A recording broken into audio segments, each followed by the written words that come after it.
Hello, everyone. So good to see so many people who have joined us for this evening's event. I am Andre Nilsen. I don't know if you see me now on the big screen, but anyway, welcome to this event hosted by the Oslo Life Science. And this is part of the Oslo Life Science conference. And I hope everyone are settled in for what I hope will be an interesting experience. Before we start, some practicalities. So some general information about tonight's event, including the program of what's happening when, you can find on the main event page. But in case you closed it or lost it, the easiest way to find back to it is following the link to the Forum for Consciousness Research, which is also a place you'll find other events of a similar kind, specifically focused on consciousness. You can also check out the Oslo Life Science Conference 2021 for other interesting talks and events happening this week. Beyond that, you can also, of course, check out the Conscious Brain Concepts, which is the group that is organizing this event, but there's not so much interesting information there currently. Finally, at the bottom of your screen, you will see next to the chat symbol and the participant symbol, you will see a button called Q&A. You can click on that and you can ask your questions to the panelists. So any questions you might have regarding artificial intelligence, consciousness, or related topics, you can ask there, and we will go through the questions at the end of the event during the discussion. And if you have other comments or questions, specifically technical questions regarding Zoom, you can ask that in the chat, and we will try to answer you as best as possible. You can also like the questions of others, so that if you see a question that you think should be asked, you can like it, and then it will float to the top of the list and will be among the first to be picked at the end. That's pretty much everything I have to say. So with that, I'll give the word over to our moderator, Elina Melteig, who will chaperone us throughout the rest of the evening. Thank you very much for the introduction. I've been looking forward to this event since the last time I was a moderator for you, and that was about a year ago. And that event, we talked about consciousness. And let's just say that I became conscious of the word consciousness in a different way that I was before. This time, we are going to talk about robots and whether we can make them conscious or not, and if we should make them conscious. So that's the topic of the day. And the first speaker is Inga Strümke. She's a postdoctoral researcher at Similar Research Laboratory, and she has worked on explainable artificial intelligence.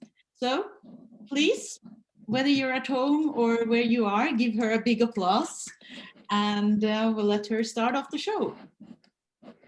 Thank you. I will just be pressing the correct buttons, and there we are. Yes, thanks a lot.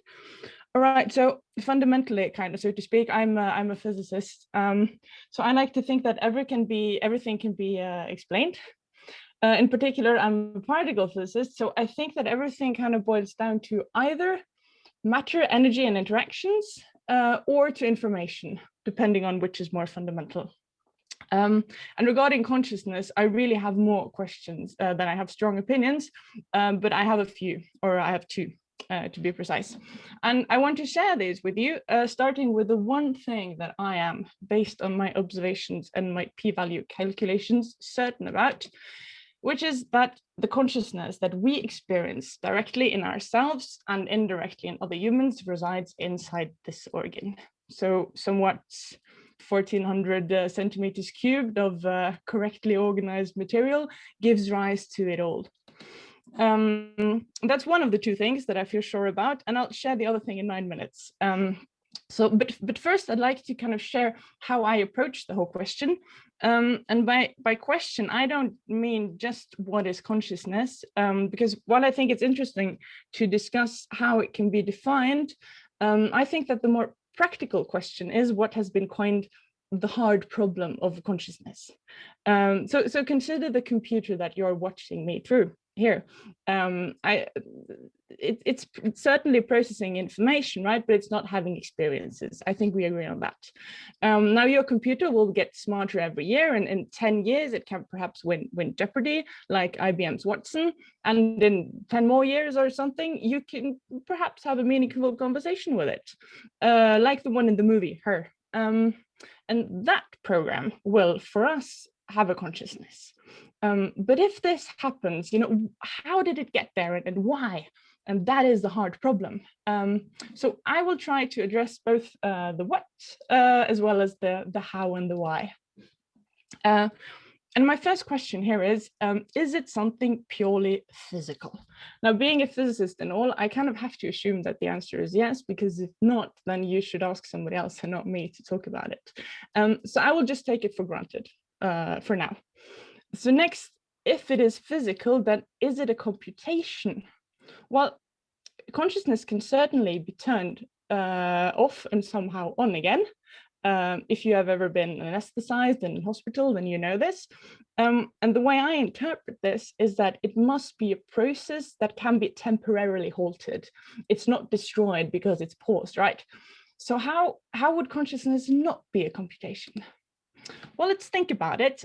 What in the universe is not a computation? Well, quantum mechanics might not be computable. The Schrödinger equation is computable, but wave function collapse, which is an important thing in quantum mechanics, is perhaps not computable. So do please ask me more about this later if it doesn't make sense immediately, but sounds interesting. But okay, given that you trust me on this for now, I know that many people still roll their eyes and say that the brain operates at the wrong energy scales for quantum mechanics to be important. And I also thought that for a while, but I'm not so sure anymore. Because, okay, so we ourselves are definitely quantum mechanical systems. We just don't know yet whether the quantum mechanical effects are important or significant. But the reason I'm not so sure anymore is that it looks like photosynthesis, the fundamental energetic process that drives all life on Earth, needs quantum mechanical effects to be sufficiently efficient. It has also been observed that algae and other small organisms can use this thing called quantum coherence to do their thing. Specifically, a gene in an algae seems to be capable of turning quantum coherence on and off. So all I'm saying is that quantum biology is a very real field of research for a reason, and we can't discard the possibility of quantum effects in the brain. Okay, so let's just jot that down kind of as a footnote. When asking whether we can have consciousness in a machine, the answer is immediately no, if it can't do the required calculations, okay? But assuming for the sake of the present discussion that it can be computed, either classically or because we invest so much money in quantum computing in Norway, the next question for me would be, is it fundamental or does it emerge? And to tackle that, I think that we need to do some observations. So let's think briefly about the consciousnesses that we know exist and how they came to be, the carbon-based ones. Now, there was probably no consciousness in the primordial soup 4 billion years ago, but there is consciousness around today. So what happened, between these 2 points in time? Now, Darwin's central lesson is that everything in biology is gradual. Things do not happen instantaneously, but slowly, gradually. So we should be careful, I think, not to forget this and fall into our categorical habits and say that we're either conscious or non-conscious, right? This happens in degrees in nature, and we can easily observe the steps manifest in different beings in the forests behind our gardens in the summer. So the first step in carbon-based consciousness, that was some kind of awareness of the world, right? Which is useful for finding food while not becoming food. So in other words, performing actions based on sensory input and an inner physiological state. However, blindly following sensory input is risky. So an important evolutionary step was vision, which added, context to the world and the possibility to plan ahead. And I know that some scientists actually say that climbing out of the water was essential for evolving consciousness, since that enabled us to think about things more than 20 meters away and thus into the future. Next, to become capable of visualizing food, even when we can't see it, we needed to form an inner representation of the world, right? Meaning memory and object permanence. Things don't disappear just because I can't see them anymore. Now with this, we can also get an awareness of other hungry selves separate from ourselves, who see the world from their perspective. And the ability to form abstract inner concepts and think about ourselves as viewed by others could evolve. And think about kind of how getting food in the short term is not really a guarantee for long-term survival.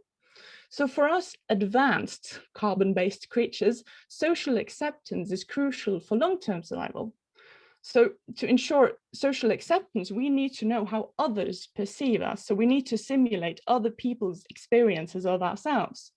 We need to think about our own thoughts, and thus we kind of become, strange loops, which mentally loop back on ourselves. Now, just to mention that before moving on, while consciousness and intelligence largely correlate in carbon-based life, they're not the same. Not that this is news to you, right? But the cerebellum, a very smart part of our brain, which does sensory motor control and so on, is not conscious, while the cerebrum is. Okay, so over to machines. Now, Morten will be talking about the trick of making a machine conscious, and I will not steal his topic. But I will say that based on the reasoning thus far, what I think the main characteristics must be, and these are only two things, again. Now, I think the right process has to be there to start it. And this process has to give the machine an incentive to be aware of the self. So being aware of the self has to be important for achieving goals, staying alive and such. So it needs a reason for becoming a strange loop, so to speak. But for all this self-observation business, we might need a special architecture. Now what you see here is the von Neumann architecture, which is how modern machines are built up. And I don't think that this is the right architecture for consciousness. Although programs can, of course, to some extent, ignore the architecture they're running on. Now you may say that, but wait. We haven't observed any kind of separate consciousness module in humans, and I fully agree, because it has evolved in response to our goal, the survival and pleasure and acceptance and all that. So it's no single place to be found, right? It has emerged. I'm very proud of this slide. In case you don't know what emergence is, think about colors.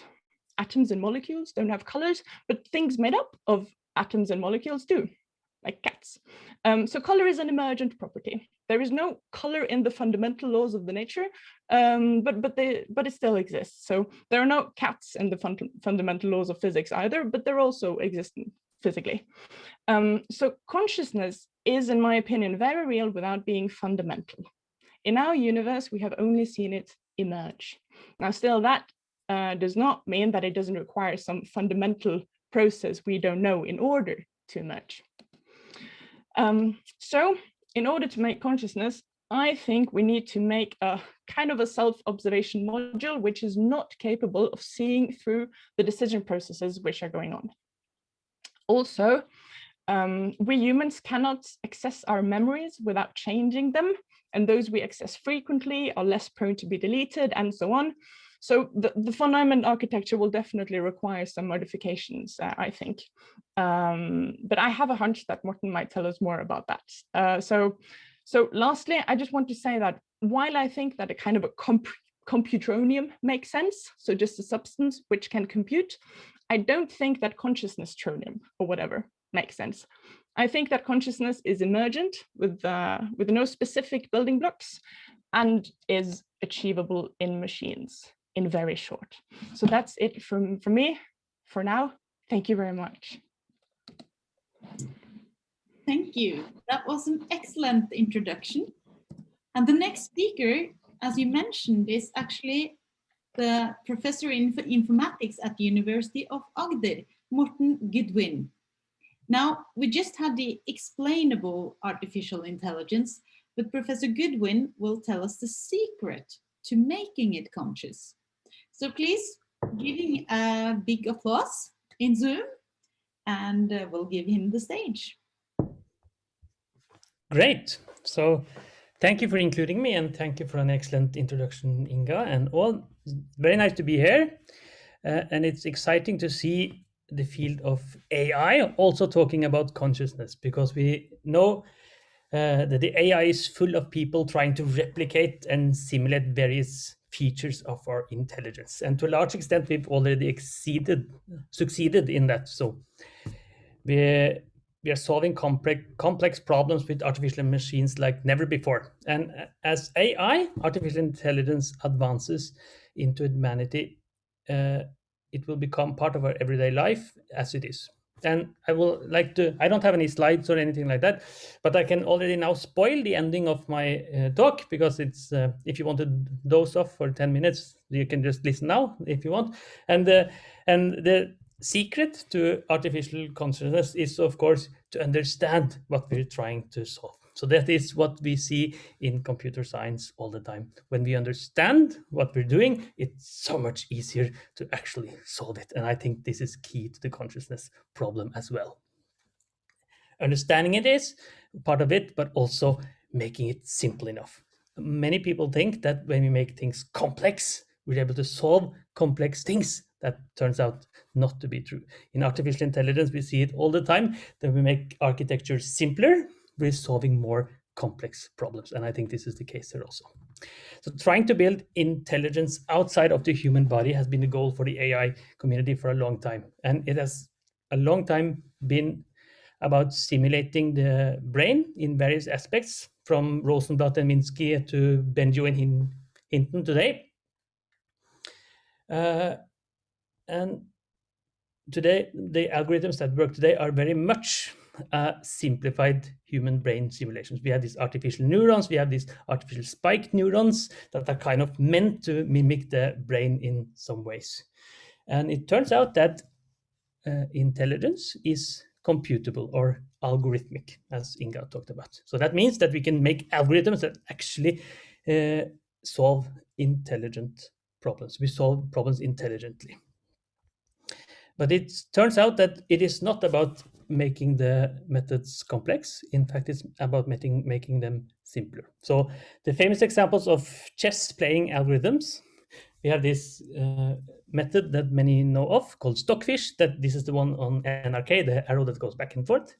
This is a very complex algorithm that takes all the knowledge of chess into the algorithm. It works fine, takes a long time to make, but it is very complex. So then there's these methods from Google DeepMind. One was called AlphaGo, the next one was called AlphaZero, and the next one after that called MuZero. Turns out to be simpler and simpler and simpler. But at the same time as they became simpler, they were also able to play the games better. So complexity and simplicity does not go, or solving complex problems and simplicity goes hand in hand. And I think this is the case for consciousness also. I feel so, at least. So the question of whether we can make artificial consciousness boils down, for me, to whether or not consciousness is also algorithmic, same way that intelligence is. So meaning there has to be some sort of mathematical way to describe our conscious behavior. So if we can precisely describe our consciousness mathematically, either with some simple rules or more complex rules, I see no reason why we cannot make an algorithm do exactly the same. So if it turns out that we can describe what it is, we should, in my mind, also be able to make it. So we know how a single neuron in our brain works, so we can simulate it almost perfectly. And that is done many times. Of course, when you make these artificial neural networks, these deep learning mechanisms, these are very crude simplifications of our brain. And I truly believe that consciousness is an emergent behavior, as was said by Inga. Absolutely. I think it's much more than that. But as a naturalist, I do believe that there's nothing fundamentally different between simulating a single neuron than simulating the entire brain. The only difference is the difficulty, the vastness of the brain. And consciousness must be part of the brain and the human body. So it follows then that the emergent behavior of the millions of neurons firing up in correct patterns that must resemble or maybe even become like human consciousness. That should be possible in my mind. So our brain is nothing more than the sum of activities in our brain and our neurons. So if you believe that our brain is our intelligence and our consciousness is inside our head, it must also be possible to replicate it, at least theoretically. So, however, there is so much that we don't know. So, and that is the big problem. So we don't know so many things, and that makes it tough to actually make these type of conscious examples. So, and in so many ways, these existing machine learning algorithms that we have today are very different from our human brain. Even though we try to simulate in some way with these neural networks, the way they actually act is very different. So, for example, all these neural networks have a deterministic behavior, meaning that when you try it once, it behaves exactly the same the second time and the third time and the fourth time. So that happens in all neural networks and most of machine learning. This deterministic behavior, at least seems to me, not to be part of the brain. So I don't really know, but it seems that my brain is not deterministic in the same way. Maybe it is. But we also see that that there's other things that our brain is so good at, but when we're able to understand it, we push it down to our machine learning algorithms, and the algorithms are working better. So for example, there's a lot of work on what is called now semi-supervised learning. So what is this? Well, for a long time, we were training our machine learning algorithms based on a lot of examples. That works fine. Problem is that we need a lot of data for that. The trend now is that we don't learn from many examples, but we instead have vast amounts of data that are not labeled in any way, but just downloaded from internet or just a bunch of data that we don't really know, learn from that, and then we learn from a little bit of excess data afterwards. So that is how our brain works. So I go around all day. I don't really need any guidance, but sometimes I need a little bit of guidance. And this type of thing that we see, we push down to the algorithms all the time. And I truly believe that we can do the same with consciousness. And what follows is what many have heard from before, is Laplace demon, meaning that if you know every atom in the universe and every force, you can in principle calculate everything. So similarly, if you know every neuron in your brain, every synapse in your frontal cortex and brainstem and so on, and the behavior, all the forces, you should be able to simulate the behavior in the brain, in my mind. So that includes intelligence from IQ tests, face recognition, speech, all of those things, but also consciousness. I cannot see any difference why there is. So the problem of deciding whether consciousness is algorithmic is the problem of getting a grasp of consciousness. And following Minsky, the famous AI guy, he said that consciousness is a suitcase word.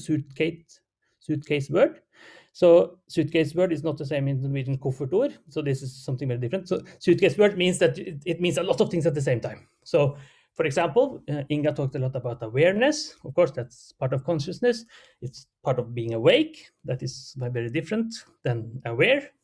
But it also the subjective feeling of, for example, having a cold beer after kids have gone to bed, for example, very different feeling. So that's a conscious feeling I have, but that's a very different feeling than, for example, being awake. Or the feeling of a sharp sting in my foot after I broke my foot a couple of years ago, which I only can explain to other people who have broken their foot, this type of conscious understanding of breaking my foot.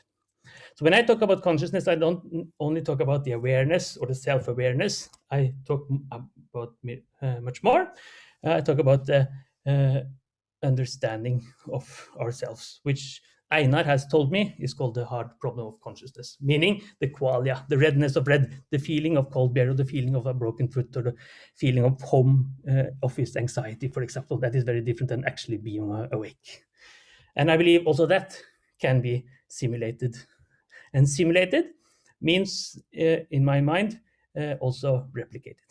I know some people claim that there's a difference between simulating something and replicating something.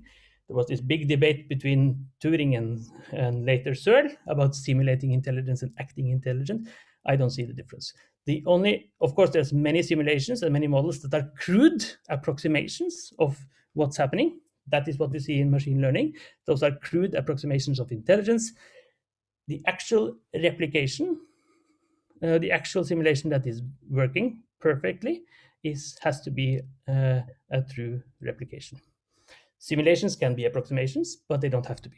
And if we're able to simulate perfectly and replicate the human brain, meaning our brain activity, that means we will be able to recreate intelligence and also consciousness, I think. So that means that the secret of creating artificial consciousness or artificial sentient being is to understand what we're doing. So can we make a robot conscious? I believe we can. We're nowhere near of doing it, but I believe we can. And should we? And the answer is also, of course, yes. So if my phone was conscious, for example, it would be a much better phone. So maybe it would even have bad conscience for giving me all the advertisement or stealing my time. It doesn't have. But I don't mean it. I want it to be conscious in the terms that I should feel bad when I turn it off. But I want it to be conscious on that it sometimes have bad conscience. Much better phone for me. So some level of consciousness I want to put in my phone, but not the full level of human level consciousness. So AI is part of what's called design science. That means that in order to prove that it is possible to make artificial intelligence, we create it. And probably, probably consciousness falls into the same category. In order to prove that it's possible to make artificial consciousness, the best and maybe only way is to actually create it. And that is also the secret. Thank you. Thank you very much for this very nice secret. Before we continue, I just want to remind you all that you can pose questions in the questions and answers section, and you will find that at the bottom part of your Zoom webinar window. And there you can ask questions. And if you have questions for one of the panelists in particular, then please state which panelist you would like to address the question to. And if the question is for all, then you state all. All right, so just continue to ask questions. There's 2 questions there already. Remember that you can vote for other people's questions, and we'll just gather all of the questions for until the end of the webinar. So, if consciousness is possible, does this mean that we could actually create a person? In 2017, Saudi Arabia was the first country to grant citizenship to a robot, Sophia. But is she really a person? The next speaker is Professor in Philosophy at the University of Agder, Einar Duenger Bøhn. So please give him a big applause. The stage is yours. Thank you very much. So I just want to start with saying the following. If it looks like a duck and it walks like a duck and it even quacks like a duck, it still need not be a duck. And I think that's very important. So simulation is one thing, and the nature and the being of it is another. I know Morten is already shaking his head, but we can pick up this fight later. So what I want to start with saying is I agree with a lot of the things Morten said, actually, about clarifying what we're talking about and understanding that first. I just think his conclusion or his money is on the wrong horse. So I want to start by saying what I mean by consciousness and pick up from there. So because I think a lot of the concepts are floating here. So by consciousness, I mean what philosophers call phenomenal consciousness. And this is what Morten called the qualia, or the feel. It's what it's like to be in the state you're in. So when I'm sitting here right now, there's something it's like to be me. I have an experience of being me, and you have no access to that experience. That's uniquely mine. And hopefully, I don't know though, but hopefully you have an experience of being you, which I don't have access to. And it's this phenomenon of this experience of being me right now, what it's like to be me, actually, what I experience as being me, what that feels like, what that's like. That phenomenon is what I call consciousness. That's what philosophers call phenomenal consciousness. Now, this is not the same as, for example, other uses of consciousness. So, for example, awareness. So I can be conscious of the annoying person in the room.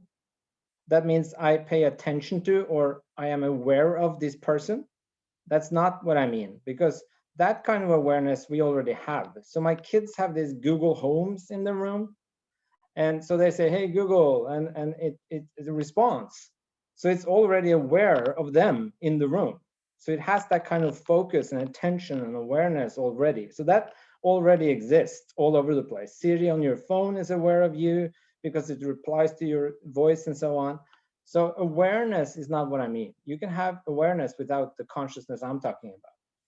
I also don't mean self-consciousness. So I can be self-aware and without being conscious. So when I ask Siri, where are you born? She says something which she used to, at least a couple of years ago. She said something like, I'm not born, but I was made in California. So she is, or he, or whatever gender that thing has, is aware of herself in a way. And you can mimic this too. You can mimic the self-awareness. So what I mean, I don't mean that either. You can have that without being conscious as well, in the sense I'm talking about. So I'm talking about this feeling, this experience, what it's like to be me. And that experience is first personal. So I can only tell you about it in third person language. I can say, or even in first person, but I can only tell you indirectly what it's like. I can say, oh, it feels so annoying to be on Zoom and I'm bored of life. And I can tell you all these interesting things, but you can't really experience them. So I can only experience them, and I don't have words that exactly match them or capture them even, but I can indirectly try to tell you. And the same goes for you the other way. And that kind of experience of what it's like to be me is what I mean. And there are other creatures who have that as well. So I have a cat called Selena Kyle. It's from Catwoman, if you read Batman. She's all black and it's a Catwoman. It's funny. Yeah. Anyway, Selena, my cat, is conscious. She has a consciousness of what it's like to be patted, what it's like to be stepped on, what it's like to have food. She's conscious of, she has experiences of what it's like to be in pain, what it's like to be in pleasure, but she doesn't have any self-awareness. Whenever I hold her up in front of the mirror, no reaction. She doesn't pass the red mark test on her forehead. I've tried it with wheat, like in the fur. It doesn't work. She doesn't pass it. So she has no self-awareness in the sense. She doesn't think about the fact that she is chasing a mouse. She just chases the mouse. But she has experiences of what it's like to chase a mouse. I'm pretty sure of. So that's what I mean by consciousness. So consciousness is far from sufficient for being a person, because the cat's not a person. But it's necessary for being a person. So it's not sufficient, but it's necessary for being a person like us. So if I don't have the capacity for consciousness, I'm never going to become a person. If I don't have any experience of what it's like, it's all dark, pitch dark from the inside, I'm not going to become a person ever. I'm going to be like a rock, or like this computer I'm holding here right now. It's not going to become a person because there's no life there. So it's necessary, but it's not sufficient, because my cat also has it without being a person. So it's a wider category than persons or humans.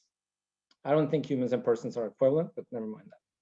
So that's what I mean by consciousness. Now, if you want to recreate this, one more thing. So I think it's important to take this seriously, that this is what I mean when I say conscious. And this is what a lot of philosophers mean when they say conscious. And this is the hard problem with consciousness.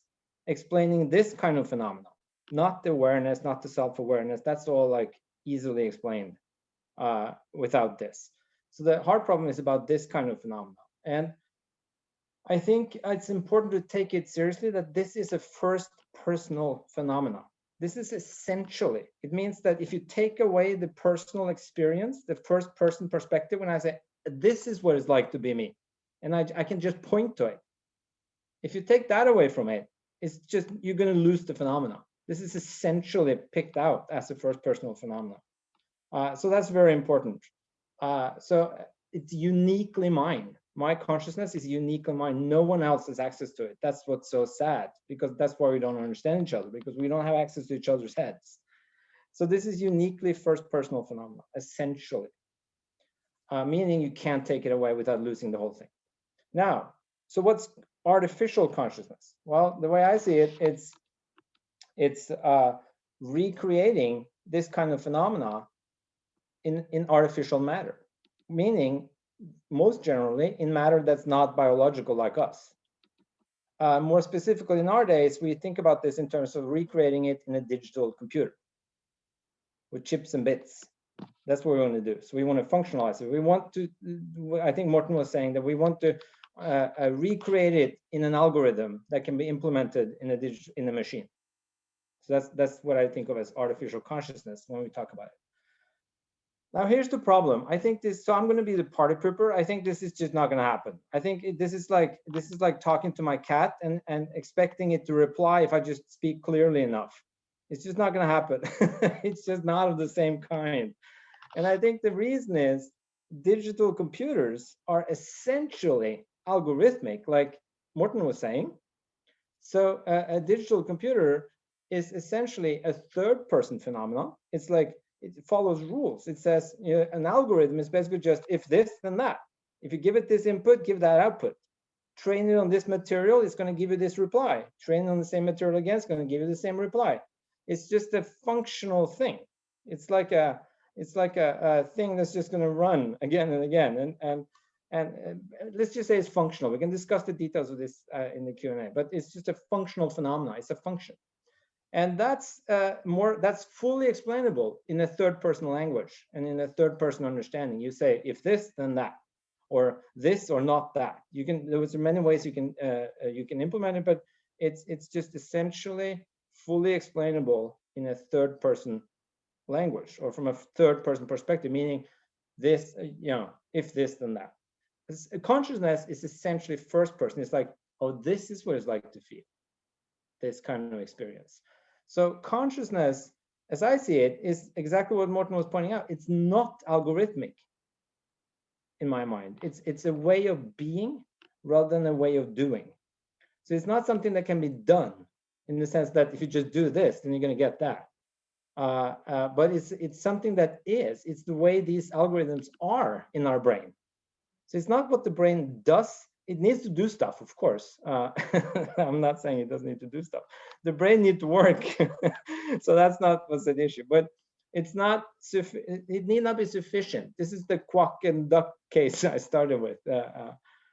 So there's something about its being. So here's the gap, the logical gap of just recreating it functionally in a different material.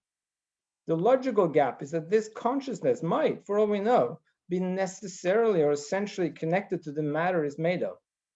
So it might be essentially tied to biological matter, for example. So when you try to recreate it in chips, you're just going to get a copy, a recreation, but it's going to be all dead from the inside. So to put it another way, if I recreate the entire brain with all this complexity and speed functionally, and I have fully explained it in a third person language, it's exhaustively explained in third person language how it works. Even then, there's no guarantee that this experience of what it's like is just going to pop up. This is the mystery. There's no guarantee that, you know, if you make Siri or Google Home just complex and fast enough, all of a sudden they're going to think, oh shit, this is what it's like to be me. Lying here on the floor of this kid's room, just being commanded to do things. No, this is my life. Oh God. That's just, there's no guarantee for that popping up because it's essentially of a different category. It's a way of being. It's a first personal experience that when you just act like it, you're not going to become it necessarily. It's like no matter how good you are at acting out Hamlet, you don't become Hamlet. Or no matter how good you are at, imitating Morten or Inga, you're not going to become them. And no matter how good you are at imitating consciousness, you're not going to necessarily become conscious. So that's the main obstacle as I see it. And so it's a category mistake, I think, to think that if you just like do this well enough, it's going to pop up. Now, with that said, I don't think that doesn't show that it's impossible to recreate consciousness artificially, of course. It just shows that by an algorithm, it's just not going to happen, I think, because it's a category mistake. Now, of course, by magic, it might just happen, but that's not going to be because we've explained it in a third-person perspective, I think. So I think actually the consciousness needs to be there from the get-go. It needs to be built into the reality from the very foundation. So I actually think consciousness is fundamental in some sense. This is a long and complicated story in philosophy, how this might be spelled out, but I think it's one of the three biggest mysteries of the universe as I see it, and it needs to be there from the very metaphysical foundation. So consciousness is just not something that just pops up out of the blue by functionalizing on a lower level as I see it, because it's just, you need to make the jump from a third-person perspective to a first-person perspective, and there's no reason to think that's going to happen unless you bring with you the right material that already has that potential. Now, I said three mysteries. You might wonder what the two others are then. I think the other one is normativity, just values and normativity, why we should do some things over others. I think is highly mysterious, impossible to get from physics, which just says how things are. It doesn't tell you how they should be. And the third one is free will. We seemingly seem to have free will and can make choices. And it seems to me that I can raise my hand right now if I want to. Oh, I could, and I did. And it seems very free, some freedom involved there. And that's also very hard to explain. So I think these are the three mysteries. And I think consciousness is probably the most mysterious. So I think it's what's the expression? It's a pipe dream, or whatever the expression is, to think this pops in from just functionalizing at a lower level. Now, the last comment, and I'll shut up, is should we create this? I'm not saying it's impossible. I'm just saying that I have no faith in this happening by the means that Morten and Inga was giving us. So I'm just taking the opposite stand with them. Whatever they said, I deny that. And we can discuss that afterwards. But so should we create this thing? And I think that's also interesting. So one question is, how do we know when they become conscious? As I said, it's very hard to know that even you are conscious because I have no access to it. I can only listen to you, see your behavior, recognize the same in me when I do that, and then jump to the conclusion that you probably feel the same as I when you did that. But the advantage between us is that you're built of the same material as I am. That gives me extra strength for that conclusion. But when you give me a different material and you see it does the same, I have less reason to jump to the conclusion that it feels the same because it's made of a different material. So there's a gap there. But should we make it? And so if it turns out by some other means than what we have available today to recreate this stuff in a different material, should we do it? And I think there's so I don't think we will ever know that someone else is conscious, but I think should we do it anyway? I think that's a good question, because I think there is one reason we should do it. There are tons of problems with doing it, because if we recreate a machine and a robot and it has consciousness, experiences of what it's like, it needs to be included in our moral sphere. Because if Siri all of a sudden has experiences, I need to consider those when I make decisions about how to treat her. So this is the foundation for being a moral patient, as we say in philosophy, namely being considered when we make decisions. So my cat is a moral patient because I need to consider my cat when I behave towards it, because it has experiences. Now, my cat is not a moral agent because it doesn't know better. And a newborn child is not a moral agent because it doesn't know better. But they're all moral patients. We need to consider them in our behavior because of consciousness. Now, so if we create artificial consciousness, we would have to include them in our moral sphere. We would have to think about what their rights are, how to treat them, how to behave towards them. It's going to complicate a lot because we don't even know how to behave towards each other. So it's going to be very complicated. We've only started to include animals, and now we're going to have to start to include machines. It's going to be hell. So I have doubts about that, whether we should do it. But there's one reason we should do it, and that's to preserve the species, or not the species, but to preserve ourselves. So if the environment goes to hell, or if the universe ends, or the sun explodes and swallows up our planet, and if we really want to be fancy and start thinking about our own future, it might be a good idea to recreate consciousness and know how to upload it, or know how to create a computer that can preserve our consciousness, or know how to recreate babies in artificial matter. Or if the environment, if we run out of oxygen, it might be a good idea to have an android that can be conscious and live without that oxygen, right? The option is having nothing, no life. And it might be better to have a conscious robot that can live in a different environment or on a different planet than to have nothing, I think. So that's the reason why we maybe should do this, start thinking about this in the very long term, because it might be the way to develop further, because we're going to die out eventually, and it might be, cool to leave some marks and have this robot sent out. But if they're not conscious and they just walk around like zombies, there's no point. I mean, why would I could just send my computer into space today. I couldn't care less. But if it was conscious and it was the only option for any kind of continuance of our race, that would be a good thing. So I see a reason to work on this, but I just don't see it happen very soon. That's my depressive talk. Thanks.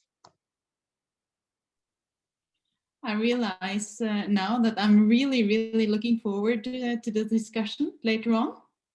But thank you for this excellent speech. We're moving on to the last speech. And our computers are getting smarter, close to intelligent, and maybe at some point they will be a lot more like us. So much that they might be considered biological. In the sci-fi series, The Hitchhiker's Guide to the Galaxy, the Earth is a supercomputer made to calculate the answer to life, universe, and everything. And both the answer, 42, and the question requires a biological supercomputer, which is Earth. And in the last speech, we will hear about reconciling consciousness and predictive models of the brain by a professor in artificial intelligence at the Norwegian University of Science and Technology, Keith Downing. So please give him a warm applause, and the stage is yours. Oh, thank you. I'm a computer scientist, so when I'm asked to delve into things like philosophy, I tend to go for the lower hanging fruit, I guess you could say. So I won't be talking about the hard problem of consciousness, but maybe more the easier problem, or things like awareness. But the main focus of this little talk is these predictive models of the brain. I think in the last 10 or 15 years, it's become quite popular among cognitive scientists to view the brain as a predictive machine. And so I want to look a little bit about these theories and models of prediction and theories of consciousness and see where they kind of come together. So as I said, I'm going to go with an easier definition of consciousness. I'm just going to call it consciousness as being in tune with your world and your body. So brain, body, world harmony. We can all sing it together now. But that's kind of my view of what consciousness is. And the problem of keeping all these things in harmony especially on a short time scale is that you've got delays. It takes a while to get sensory information into the brain and then to get sent to motor signals back out. And these delays cause all sorts of problems with harmony. And so the brain basically needs to be able to predict what's going to happen, at least in the immediate future. And so lower life forms can do that. And we can do that in addition to being able to do more complicated predictive tasks over longer term. We can plan, we can do a lot more than just live in the present. And so and all of that involves this ability to predict. So prediction is very important for having this brain body world harmony. Prediction is also involved even in perception, where perception is kind of involves a level of prediction about what you're going to experience next. The perception is a process, and once the process starts, we start to produce predictions about what we are going to sense very soon. And so it's an interactive process that involves a lot of perception. And that's where optical illusions come in. We basically are predicting that we're going to see things, and then sometimes we think we are seeing things that really aren't there. So prediction is important in that respect. It's also very important in the whole concept of saliency in the brain. What really triggers the brain, gets it fired up. It actually has, again, according to a lot of these theories about prediction, a lot of what gets the brain fired up is a mismatch between what it expects or what it predicts and what it actually senses. So a mismatch between reality and predictions. And we could call that surprise. And the surprise is the driver of things like attention and learning. And so things that are expected are actually pretty boring, and they don't really cause us necessarily to put much conscious attention on things, and they don't cause us to learn much because everything is as predicted. So why would we want to change our models of the world if we're getting it right? So prediction is also important then in shaping our brains for the longer term through learning, and in the short term just through getting us to focus our attention.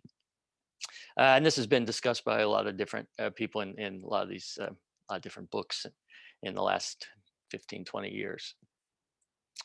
So that's my sort of general description of this. Now there's a deeper sort of mathematical thing, which I only wanted to go over very briefly here. But so I want to look at a deeper theory of consciousness and then a deeper theory of prediction and see where they kind of come together. So the theory of consciousness, which is Morten mentioned, wanting a more mathematical model of consciousness, and I think this is one that I enjoy.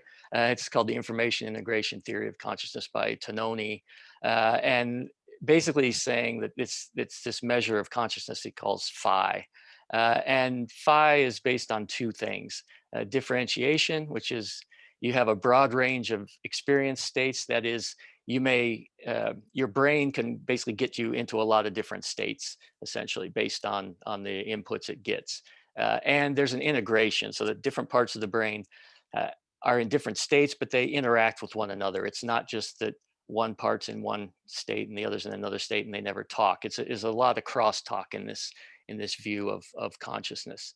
And so this can be quantified in various ways. If you look at neural networks, you can essentially come up with a number that says, you know, a number for phi, a value for phi, which says how conscious does this system appear to be. And again, I'm a computer person. This stuff's it works for me. I'm not very philosophical. Sorry. So this phi, this integration, information integration theory of consciousness, is very interesting, and it looks at, if we quantify it just a little bit, if these are different regions, there's three different versions here of the same story. So in the upper left, we have a system that's not very ordered. You have three regions, blue, red, and green. Each one, due to their interactions, can be in a lot of different states. So that's like this graph here for the red, that when it's in a lot of states and they're relatively equal probable, we say it has high entropy. And so in this case, the individual components can have high entropy. And because they're not interacting, the system as a whole actually has high entropy. And that's actually a bad thing when it comes to the concept of intelligence. What you really want for an intelligent system, and this modeling there, this phi is very close to this model of complexity that Tononi, Sporns, and Edelman came up with 25 years ago, is that in this case, you have a lot of entropy in the individual regions, but as a whole, you don't have much entropy. And why is that? It's because there's interaction between these regions. So when the green region is in a particular state, that constrains the states that the blue region can be in, and that constrains the states the red can be in.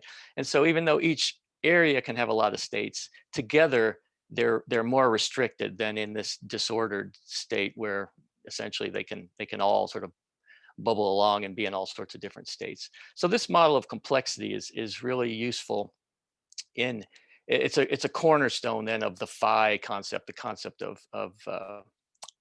consciousness in this Tononi's model. So lots of things happening.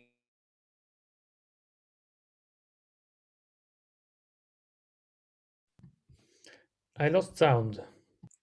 I lost him too. He dropped out. Should He we said a continue? lot of things were happening. It doesn't seem much is happening right now. So Elina, maybe you can continue the presentation. Yes. So this is interesting. Usually they, when people freeze like this, they come back. So I think this is maybe the longest freeze I have experienced. Very left. I don't know if it's interesting to you, but I've been thrown out twice now from this meeting. So maybe it's not his fault. That is surprising news to me, but it looks like he's getting back. Welcome back, Keith. Can you hear me? Keith, you froze up when you were at most interesting. So we're very anxious to listen to the rest of the presentation. You have to unmute. You have to unmute. I have bad internet. Approximately when you froze. What's that? Do you know approximately when you froze? No, I think maybe when I started on this slide on mutual information. Yes, I think yeah. so. Okay. The previous slide. Yeah, So I can. that Oh, one gee. slide, Yeah, okay. Let me go back one slide. Yeah, I meant, sorry. just to sort of catch up. Yeah. So, yeah, At okay. the end of this slide, basically. Yeah, okay, good, thanks. So in each of these, we have these individual regions, local regions, and their interactions. So both of these play an important role in these models of intelligence. Okay, and they all involve this concept of entropy, where again, a system has high entropy when it can be in a lot of different states, and they have approximately equal probability. A system is in low entropy when it's only in a few states, and those few states then dominate, like it's in those states most of the time. So these models of complexity are then based on this simple concept from information theory called mutual information. And this reflects what I just said. I mean, it's if you look at two systems, X and Y, they have a lot of mutual information if the entropy in X is high and the entropy in Y is high, but the entropy in the system as a whole is low. Then that's a way to maximize your mutual information. Okay, and so essentially maximizing mutual information across many different X's and Y's in a brain is what amounts to maximizing this phi, this notion of consciousness. Okay, so again, I'm simplifying things a lot here, but basic idea, maximizing phi is the same as maximizing mutual information, which is the same as minimizing negative mutual information. So let's rewrite mutual information as in terms of negative mutual information, and it's h of xy minus h of x plus h of y in a group here. Okay, so and then again, then minimal mi means strong correlation between state x and state y. That's where the low hxy comes in. While x and y can be in many different states. So internally in x and y, there's not as much correlation. There's just a lot of stuff happening. Okay, so this then is at this level, it's not too hard to see how this connects to this concept that Carl Friston has come up with called the free energy concept of the brain.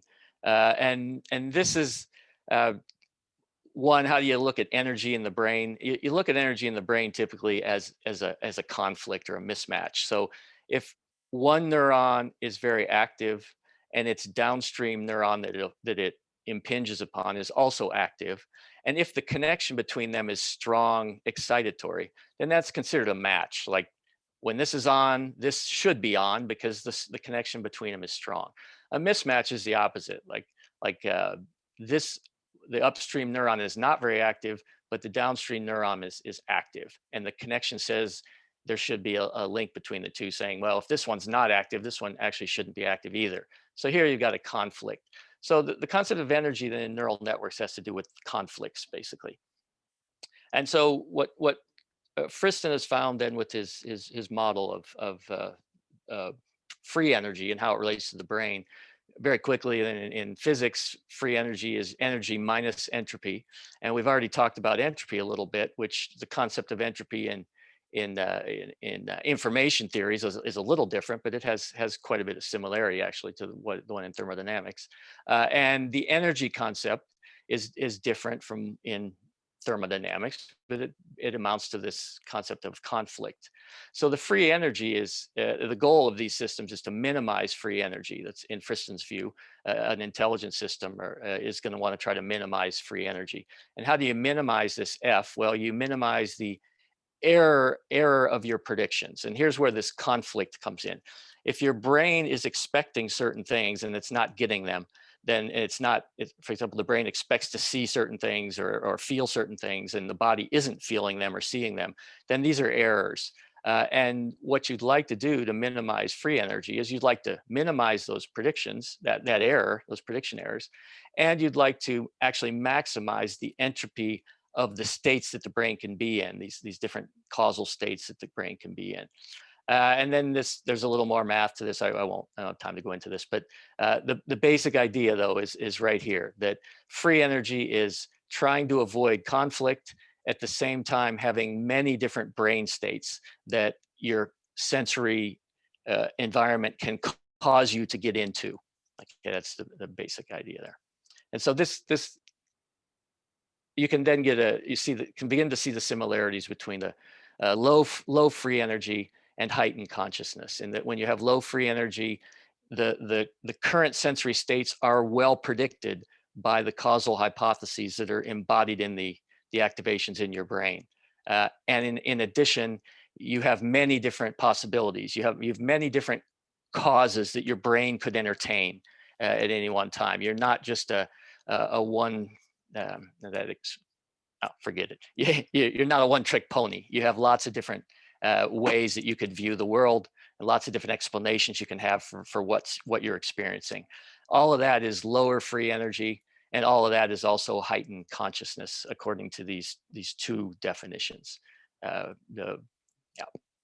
So, and the prediction stuff then has panned out in different theories. One of them is called predictive coding, where each layer in the brain now is viewed as a predictor of the layer below it. So in one particular layer of the brain, you'd have, I call it a target here, that could be the state of this area. That target actually forms a prediction for what you expect to see at this level. And then this forms a prediction for what it expects to see down at this level. And the difference between what's predicted and what you actually have at this level, this error is actually what gets passed up the neural hierarchy. So when things are as expected, then there's nothing much to pass up. There's no error. And so your brain is basically relaxing. There's not a lot happening. But when there's a mismatch between what's predicted and what you see, then you have an error, and then you get a lot of signal being sent upward to the next level, which will try to explain it again. And if it can't, it goes up. The higher you go, the closer you get up to basically to the hippocampus, and areas where you can begin to really focus hard on learning, because obviously my predictions are wrong at all levels. I better change my network in some way to try to get them right in the future. And so there's very nice models of how these predictive errors percolate upward, leading to better chance of learning. Because again, the prediction error is our mismatch. It's our saliency in these systems. When there's no error, there's no saliency, there's no reason to change. And there's not necessarily a reason to be very awake or aware either. Things are, you can just sort of be on autopilot.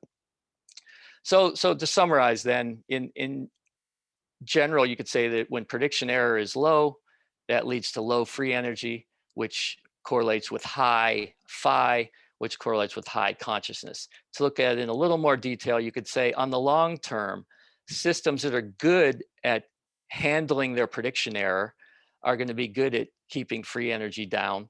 And these systems then will be able to maximize, have a high value of phi and a high consciousness. On a short term, you can say, if you can keep if your prediction error does get high, that will increase your awareness, which will essentially, again, using my computer scientist view of consciousness, when you're very aware, you're very conscious. And yeah, so there's the connections between prediction and consciousness go both in the long term and in the short term. And I'm sorry this talk was a little too long term, but thank you for your interest.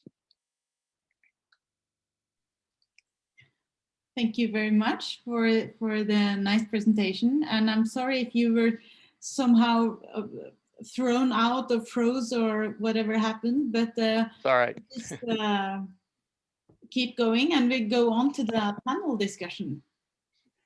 And I would just like to remind the audience that you can post questions in the questions and answers session in the bottom part of your Zoom window, and we'll take the most upvoted questions in the end of the discussion. Last year, there was a similar panel discussion on consciousness, and it wasn't really that easy to catch a common ground on what consciousness actually is. And I would like to challenge each one of you to sort of come up with an extra definition. And I would like to start with you, Keith, because as I interpreted you, this means that consciousness, if I got it right, I mean, it means that consciousness is just kind of a feedback loop on prediction. And doesn't that look very much like machine learning?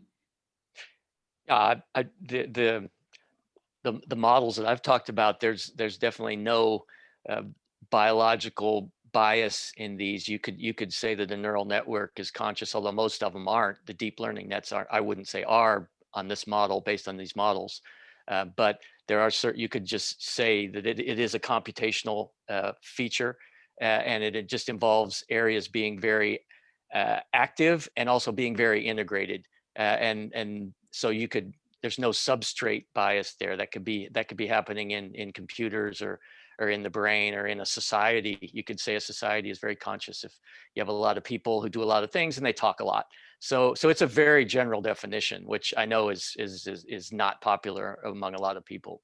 But so yeah, you could sort of compare it to small children perhaps not being really conscious, or in the sense that they're not self-aware before they've sort of learned to know the world, and then they become conscious at some point when they learn enough and learn their body, learn what their body is. So that whole harmony, you know, if this thing's moving and you have no idea what it is, then you're probably not as conscious as when you start to understand, you know, you start to have a feel for self and environment and how self and environment interact and all that. Yeah. But in your opinion, does that mean that a robot just hasn't learned enough yet? I mean, it hasn't predicted enough to sort of become a self-aware. I mean, I would agree with that. I think I agree with some of the early panelists too that say that we're a long way off from having a robot that can do that. But I really don't see any ceiling of how conscious an artificial system can be, really. Yeah. And now I'm kind of curious to what Einar Duenger Bøhn might have to say about that, because that's kind of contradictory to what you said, that it's more about the feeling of existence. Yeah, I think we're just talking about different concepts. I mean, it's a mess, and the literature is a mess, and it's getting a little bit better, but it used to be terrible. In the 90s and beginning of the 2000s, it was just a complete mess because people didn't even know that it was a mess. So I think it's getting clearer, but I think we're just talking about different things. I think what Keith was talking about is much closer to awareness and attention than what I was talking about, which is a phenomenon, which is an experience, subjective experience. And the integrated information theory, autonomous IIT, is a theory that at best, which might work very well, but at best it gives you a structural correlation with consciousness, but it doesn't give you the nature of the consciousness I was talking about at all. It doesn't even try to do it, even though he used the term consciousness. And Tononi himself has lately become sympathetic to what's called panpsychism, which is a view that consciousness is fundamental to nature. So he himself is well aware of this now, that which he wasn't in the 90s. So this is just changing and developing a lot, and I think it's getting clearer. But right now we're just talking about Keith and I, and as he was saying, we're just talking about different concepts, and we also have different interests in these concepts. So I think it's very important that we don't think there need to be a disagreement here at all. Actually, we could be totally agreeing, but we're talking about different things and using the same word, which is a dangerous thing to do. Yeah, but in your talk, you said something about that computers are algorithmic by the way they are built up. But some biologists would probably say that so is nature, in the sense that we're all programmed by our genes, and that even a personality to some extent is actually programmed. So some would argue that even people are actually algorithmic. It's just that the algorithm is very, very complex. So how would that fit into that, this kind of the feeling? Maybe the feeling is just something that the algorithm created to make us more happy or more compliant to the rules. I mean, again, I think, are you asking me? Yes, right? Yeah. Again, I think there are many questions here. Like, I agree with you that a lot of biology, like DNA and so on, are thought of as digital information processing, and I think that but it's a huge question whether reality at its most fundamental is analog or digital, and that's a huge question. And even though the DNA and the cell level works at a digital information processing, it need not do so at a further down, deeper level.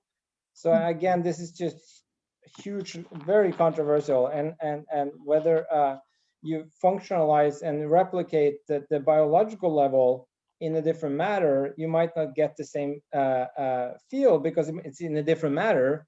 But even if you replicate it in a biological field, you know, the consciousness might be due to something that's below that level, even though it's digitally replicated at the biological level. So I think this is just very speculative, and it's just, there's not, there's no guarantee of getting anything at any point in this. I want to speculate a little bit further, because I thought it was really interesting what you said about this feeling of being or existence.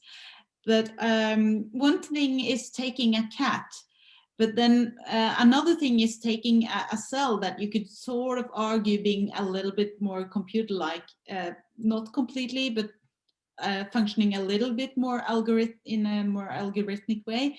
And some would even divide it further down, even at an atomic level even. So where does that entity start or stop?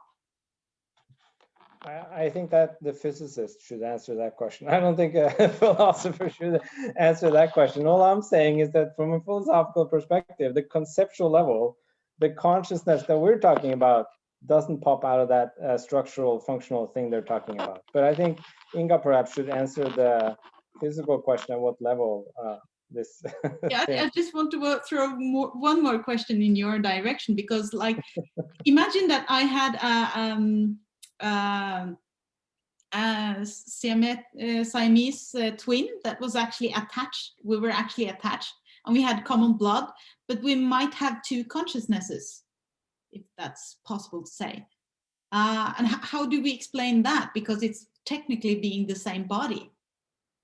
Yeah, but they would have different brains, right? I think it's located in the brain and the nervous system. That's where you try to find the physical correlate of consciousness. So you can't have a Siamese twin pair that shares the brain. I think that would make it one person with two bodies. But you can have two bodies, one body with two brains. That's actually happened. So I think it's pretty easy, just evidence of the fact that consciousness is grounded in the brain and central nervous system rather than in the foot or the hand. Well, how do you, Inga, as a physicist, would you agree to this description, or what is your opinion?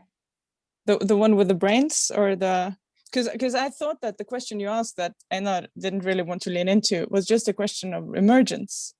Like, when does a phenomenon emerge? At which scale? That's a question about scales, really. But I would kind of like to jump in here and provoke a bit and say that I don't think that we exist directly in the physical world. Right? I think that we exist inside kind of a story that the brain tells itself. So the brain is a physical system, right? It's alone in my skull and it's dark there and it can't feel anything, right? Neurons don't have feelings. But it's useful for the brain kind of to know what it's like to be a person and to know what it's like to feel something. So the brain then produces kind of a simulation or a simulacrum of a person, and it uses that to model what it's like to be a person. So I think that we're just the result of this model or these models' descriptions to ourselves. So I really think I'm a story that my brain tells itself, and I cannot see through my underlying decision processes. So that's why I'm surprised, my own ideas, and why did I do this, and why do I want chocolate, right? So I feel that there's a lot of unexplainable stuff going on in here, and hence I think the mystery that Einar also mentioned earlier, that it's my story about myself, it's my experience of me that I don't fully understand and have access to. But Inga, can I ask you a question? Why? So if you're just a story, so you're, Friedrich Nietzsche said what you say. He said that the self and the ego is just a fiction. It's a story you tell yourself. But great minds, I didn't know that. So you're on Nietzsche's team here. But the problem is, this story that you tell yourself, my question is just, do you have an experience of what it's like to be you right now? Aren't you feeling something and experiencing something? You can tell any story you want, but the question is, do you have that raw feel? And if you do, you can tell a story about it. But if you do have that feeling, that's the phenomenon I want to try to explain, not tell a story about it. So no. The level of that story, which is the puzzle. No, by the story, I don't mean the third person perspective. I mean my experience. Yeah, I think that story, even tell the story in the first person perspective and say, I feel this and that. The question is, do you actually feel something? And that's the phenomenon. No, I mean that my brain tells me the story. That is my experience. I cannot be my brain directly, because then I would just receive electrical signals, right? These are all interpreted. Everything that I experience from outside and from myself are all interpreted as feelings. And that I think is the story. So I shouldn't have used the word story, because I didn't mean the story I tell you with words right now. But that's some kind of matrix, actually, a matrix system. But is there any reason? You said in the beginning that you thought we are actually able to make conscious robots, right? Because there's no reason that we should not be able to make something that could tell itself a story, or yeah, kind of simplified. I mean, it's this kind of self-observation without being able to fully understand what's going on. But my cat doesn't tell it. My cat doesn't tell itself any story. It just feels that mouse running around, and it just chases the hell out of that mouse. And it doesn't tell itself any story, but it still has experiences. I really think it's. By story. I really think it's degrees. I think your cat is conscious to some degree, but you are more conscious. But okay, can I ask you this, Einar? If aliens landed on the planet tomorrow and they had an IQ of like 100,000, like unimaginable to us, would they view us as equally conscious as themselves, or would they go like, look at those stupid evolution machines, I can see exactly what's going on, they're just responding mechanically to what's going on and their hormones? If they had an IQ of 1,000, I think they would conclude we're conscious, because they would get it. So they would agree with you. I think it's important. It's important to separate intelligence from consciousness, right? And self-consciousness. So my cat is just at one level, it's just as conscious as I am, in the sense that it has experiences of what it's like to be, but it doesn't have any self-consciousness or self-awareness in the sense that I do. So it doesn't reflect on itself, or it doesn't think that I am chasing the mouse. It just chases that mouse. So it has consciousness just as much as I do on one level, but it's less complex. It doesn't have the self-reflexive aspect. It doesn't have the complexity of reflection and planning that we do, which I think is connected to the self-reflexive aspect. So it doesn't have the levels that we do of its consciousness, but the raw consciousness, just the feeling of what it's like to be in a state, the cat has just as much as I do. And just as much, I think, lower level animals have it too. Like the mouse has it too. When it runs the hell away from that cat, it has consciousness as well.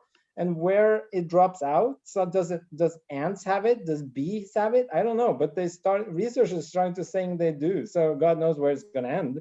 Some people even say trees have it now, and plants. So I mean, at some point, it's just going to be.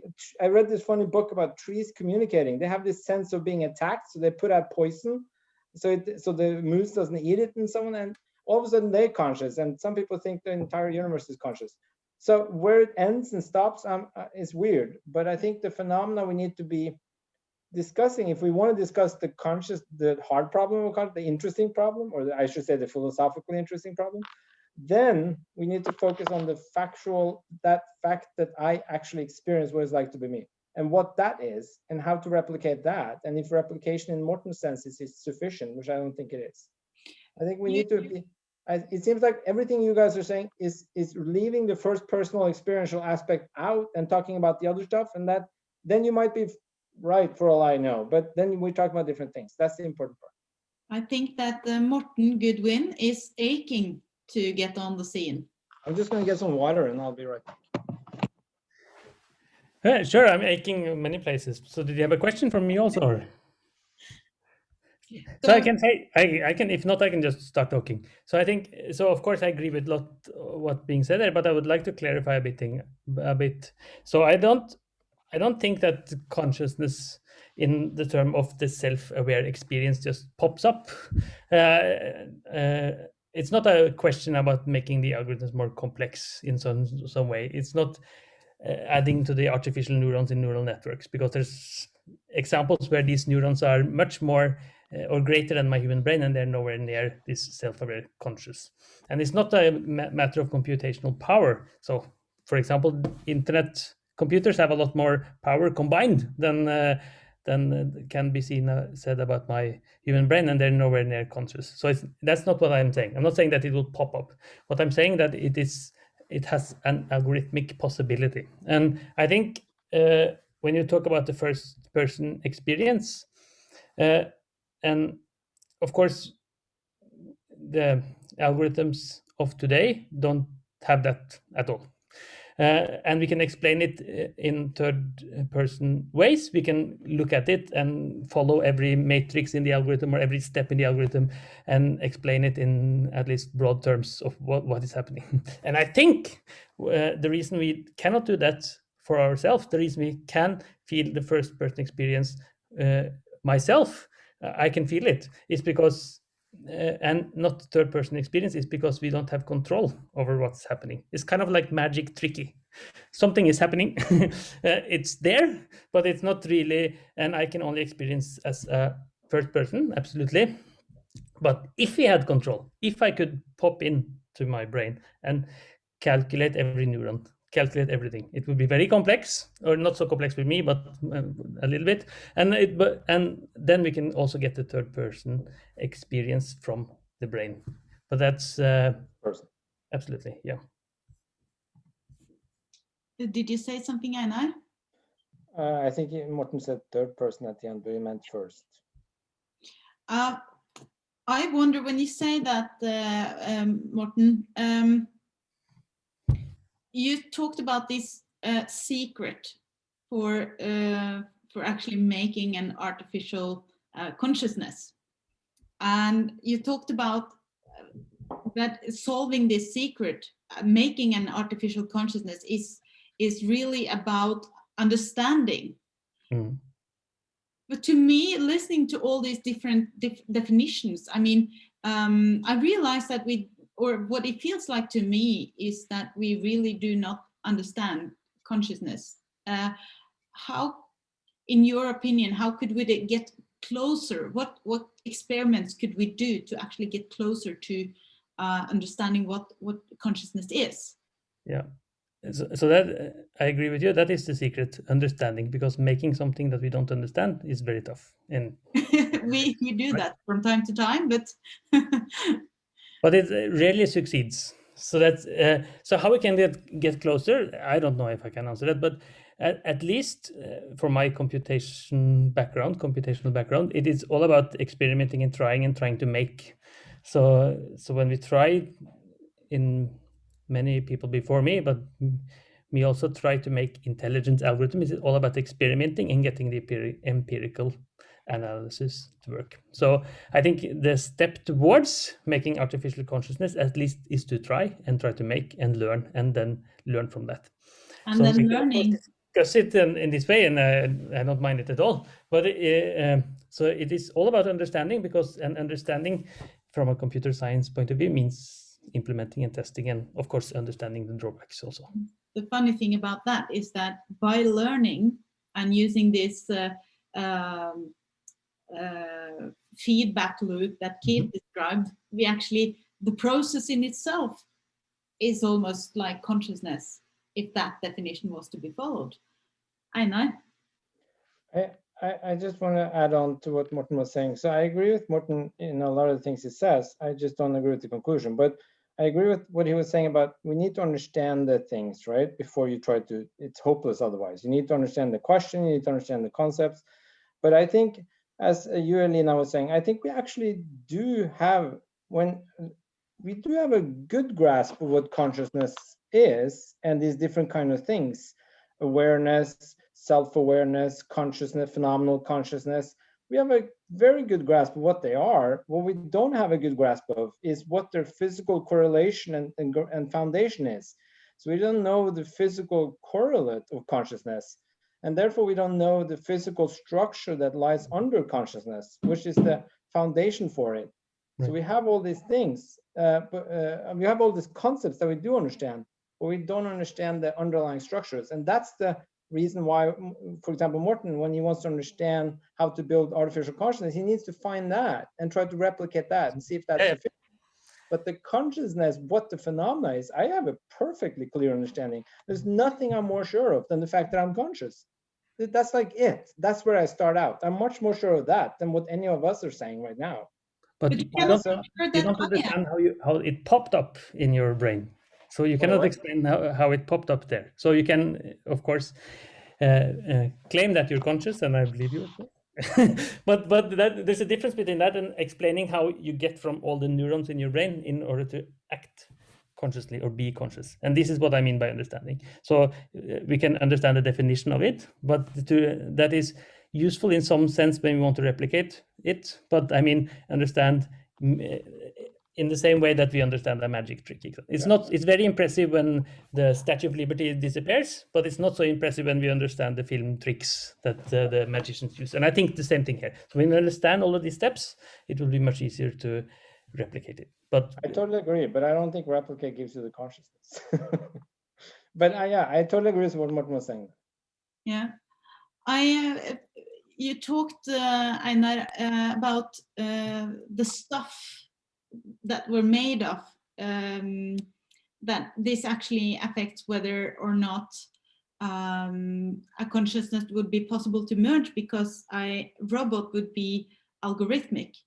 But in that sense, I mean, we're getting further and further in terms of understanding biology and being able to program cells. So this is a question for all of you, really. Do you think that if we would be closer to making a consciousness if we actually made it of the stuff that we are made of ourselves, that being a biological robot, connecting cells?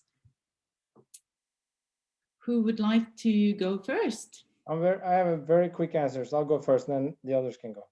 I have 3 kids, so I've already done that. So yeah. I've made 3 biological robots and 3 biological intelligences and 3 biological consciousnesses. So I think in that sense, if you mean by replicating, you mean duplicating, it's trivial that we can make consciousness, I think. But then you might take it a step further and say, well, can you do it in a lab? Like just start connecting the neurons and let them grow and create some kind of artificial life that devolves into artificial consciousness. Can you do that? That's probably possible from biological matter. I'm much more optimistic about that than Morten doing it on his computer. Morten, would you like to take it from there? I'm not so optimistic about me creating it on the computer either, but I need a more powerful one, maybe. So partly agree, but what I don't agree with is the tie down to the biological matter. So I don't see the reason for it having that it's limited by the cells or blood or whatever we have, simply because it is laws of nature that acts there, and they can be probably, not sure, of course, replicated in some other matter, because we have already seen replications of so many things of our body. Why is the brain any different? Why is consciousness any different? I don't see it. I agree that we can make conscious being also in a laboratory sometime in the future, probably, and I don't see that as any difference to a person. Really, so that the fact of being born from a human is not a good definition of a human, I say, and I don't. The fact of that we have blood or cells or all of those things is neither a good definitions of being conscious. I think so. Being tied down to the biological matter, I don't see a good argument for why that should be. Keith? I think there's a short-term and a long-term answer to that. Really, I think in the short term, I think it's easier to work with robots or whatever to try to get some level of consciousness in a synthetic system. They have these things called I think they're called organoids or something like that, where they're growing little brains and things like that. But the thing is, you can't take one of those little organoids and really expose it to an environment or a body or the complex things that you can actually do with the robot. So I think there's a couple, in the future, in 30, 40 years, maybe they'll be able to hook up these organoids to all sorts of other stuff. I know they have a project at NTNU where they're hooking up neurons to something and they get it to percolate, but they don't get it to do much, but they get it to do a little bit. Whereas if you take a real robot, you can get it to do quite a bit. And it's pretty darn impressive, actually. So I think in the short term, you have a better chance with the purely digital stuff. But in the long term, maybe these synthetic biological things are going to have an advantage. But I think that when you talk about long term, it's, who knows exactly. Nobody wants to predict if it's going to be 20 years or 100 years with some of that stuff. But it's certainly impressive what they're doing in both fronts, the digital and the analog. Biological analog, I guess I should say. Yeah. So when we have these robots that can actually learn to walk from scratch, and then you have organoids that are, it could technically even be a brain organoid, like a mini brain in a petri dish. Yeah. So which one of these do you think would be the first to actually develop some kind of consciousness? Well, I think the robots. I think hands down. I think in the definitions of consciousness in terms of awareness, I think they already have a certain level of that. Like we're talking about cats and mice and robots. I mean, I really think robots have a certain understanding of themselves in some of the advanced labs and stuff like that. I think it's pretty sophisticated, and so I would say we already have it in a robot. And I would think it's just going to take a little while with things like organoids, because I don't really think we have much control over what's going on in there to try to hook them up and different stuff like that. But again, I'm very digital biased. I really think digital systems have intelligence, and I think they have a certain level of this consciousness. They don't have that first person feel, but we could argue whether that's even important or not. We could talk about that later. Yeah. I want to pass the question on to Inga, and I was thinking about these algae that you were showing in the beginning as well, that could somehow, extract information from each other. So what do you think at what level do we have consciousness, and how would you sort of do you find a method to actually describe it or limit it? Well, okay. So first, I want to say I'm totally with Morten. I'm not a carbon chauvinist either. I don't see how kind of the material on which consciousness, which is a process in my brain, runs should be important. unless there is something about what this material can do, its configuration that we don't understand, which could be, for instance, quantum effect. So the algae I showed can turn quantum coherence on and off, which is something that we really struggle to do in quantum computers today. And there you have this squishy biological material that might be able to do that. So I'm thinking kind of we can't be materialists because we don't know what material is really. So that is the only reason that I would say that maybe we need biological material. But other than that, I also kind of trust the digital systems. And yeah, But in your opinion, Inga, as Einar was describing earlier, if it looks like a duck and walks like a duck and so on, if we can simulate something that looks so much like consciousness that we're not really able to tell it apart from how we act and react, how could we then know that this is conscious or not just a very, very intelligent imitation? Yeah, well, I definitely think that, well, I'm a physicist, right? If I observe something, then that's the way it is. So if it's unobservable, it's unexistent to me. So if I would actually, I don't want to hijack the word from you again, but I would kind of like to ask Einar, if I gave him a computer program and say, look, I have simulated a calculator, would he say that I've made a calculator or not? And then he'll probably say, oh, stupid physicist, that's not what I meant. But again, I think we should trust Darwin, kind of, who taught us that everything comes in degrees. It's not conscious or non-conscious, it's a degree of consciousness, I think. But I really think that if you've simulated something perfectly and can't distinguish it from the real thing, then it is the real thing. Would you like to answer that, Einar? I have to. So I think this is a very positivistic attitude towards science. I mean, if what you can't observe doesn't exist, then my mind doesn't exist to you. I mean, my experiences, you shouldn't consider me at all, because my feelings, you can't observe them. You can't experience them. I have to tell you about them. So you only indirectly observe them. And if you accept indirect observance, there we go. You have tons of indirect observance for things that we can't really see directly, like black holes, for example. So you would have to deny them too, and you don't want to do that. So at some point, you have to draw the line of accepting things that you can't directly observe. And I think consciousness is one of those. So I think it's a very dangerous attitude to take. But I also just want to say that, again, about the calculator, and something I think Keith or Morten was mentioning it too. I mean, if you replicate a calculator, you have a calculator, I would say, because it's a purely 100% explainable in third-person perspective functional entity. But if you replicate a mind, you don't thereby have the consciousness, because it's not third personal. So you guys keep rejecting the first, it doesn't get the first person perspective into it. So you keep rejecting and throwing out the first person, and that's fine. You might say it's not important, or you might say, like Keith was saying, it might not matter, who cares? I mean, Daniel Dennett is famous for saying that. He doesn't care about the first person quality. He says it's a fiction that philosophers make up to make a career. And I think if you do that, that's fine. But then we're talking about different things. And I think that the bets are just going to end up seeing who's going to get it right in the end. Because we need to be clear on talking about the same thing.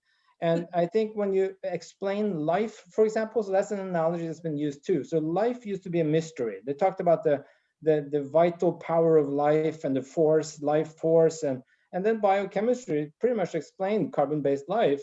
And they said, oh, well, that mystery is gone. And consciousness is going to end up in that camp. It's going to be explained away eventually when we get to underlying structures, just like we did with life as a phenomenon.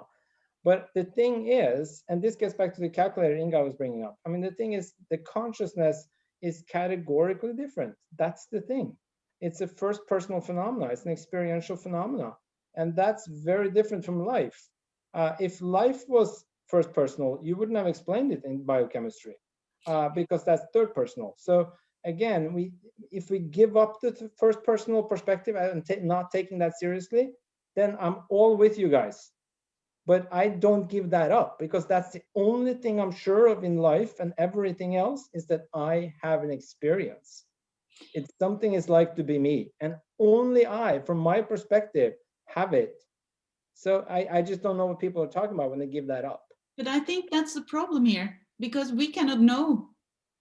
So that's an epistemological, an epistemological problem. So that's about knowledge. There's lots of things we cannot know, but that doesn't mean it's not true or it doesn't exist. This is the positivistic attitude I was bringing up. We cannot know what happens if you go into the black hole. We cannot know if the continuum hypothesis in math is true or not, or it follows from this or that. There's lots of things we don't know yet, but that doesn't mean it doesn't exist or doesn't have an answer. And there's lots of things, puzzles that we don't have an answer to, but truth and facts aren't one-one correlated. Sorry, truth and knowledge aren't one-one correlated. So there's lots of things I know that are true. And there are lots of truths I don't know. And there's lots of things I think I know that aren't true. So there's no one-one correlation here. So lack of knowledge is no good reason to think that this, we can't know about it, therefore it doesn't exist. It's a terrible mistake. I think Keith. That was my rant. I'm sorry. Yes, Keith is getting the last word here, and then we'll continue on the questions and answers from the audience.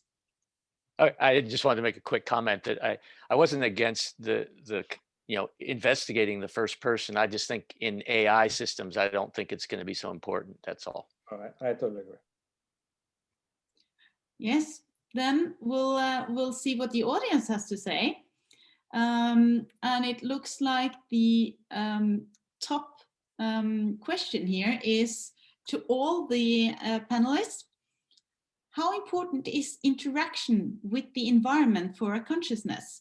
Is, in the essence, do consciousnesses need a body of some sort to function?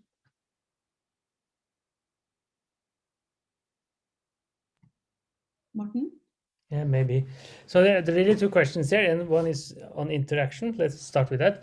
So I would assume, yes, interaction with the environment is crucial, because that is the importance of it. And if you try to see what we have today about the intelligent algorithms that try to act in real world, we often do simulations first, and but when you push it from simulated worlds into the real world, they often have learned crucial mistakes that are not good. So for example, there's many examples of robots that are trying to walk or drive or fly, and when they with real or very good physical engines, and when they put it into real world, they make some mistake. Meaning that, but I think the reason for that is that the simulation is not good enough, it's not perfect enough. And probably we will have the same in consciousness, I would say. So if you try to simulate something and then try to interact with it, it will not be as good as when it acts with real world. So when it grows up in our world, I would say. And the second question, if we need some sort of body, and that is kind of the human mind problem, is do we need the physical body? Do we need the biological materials? And I don't know, but I would argue not, because it is, it's just physical laws that could be experienced in first person matter, as Einar says, but it's still just physical laws. So our current methods, of course, requires a human body. I cannot take my brain and put it here and expect it to be acting in a conscious way, but that doesn't mean that it will always be like that, and I think it will not. But that's a speculation, of course. Would anyone like to follow up on that, or should I, Keith? Okay.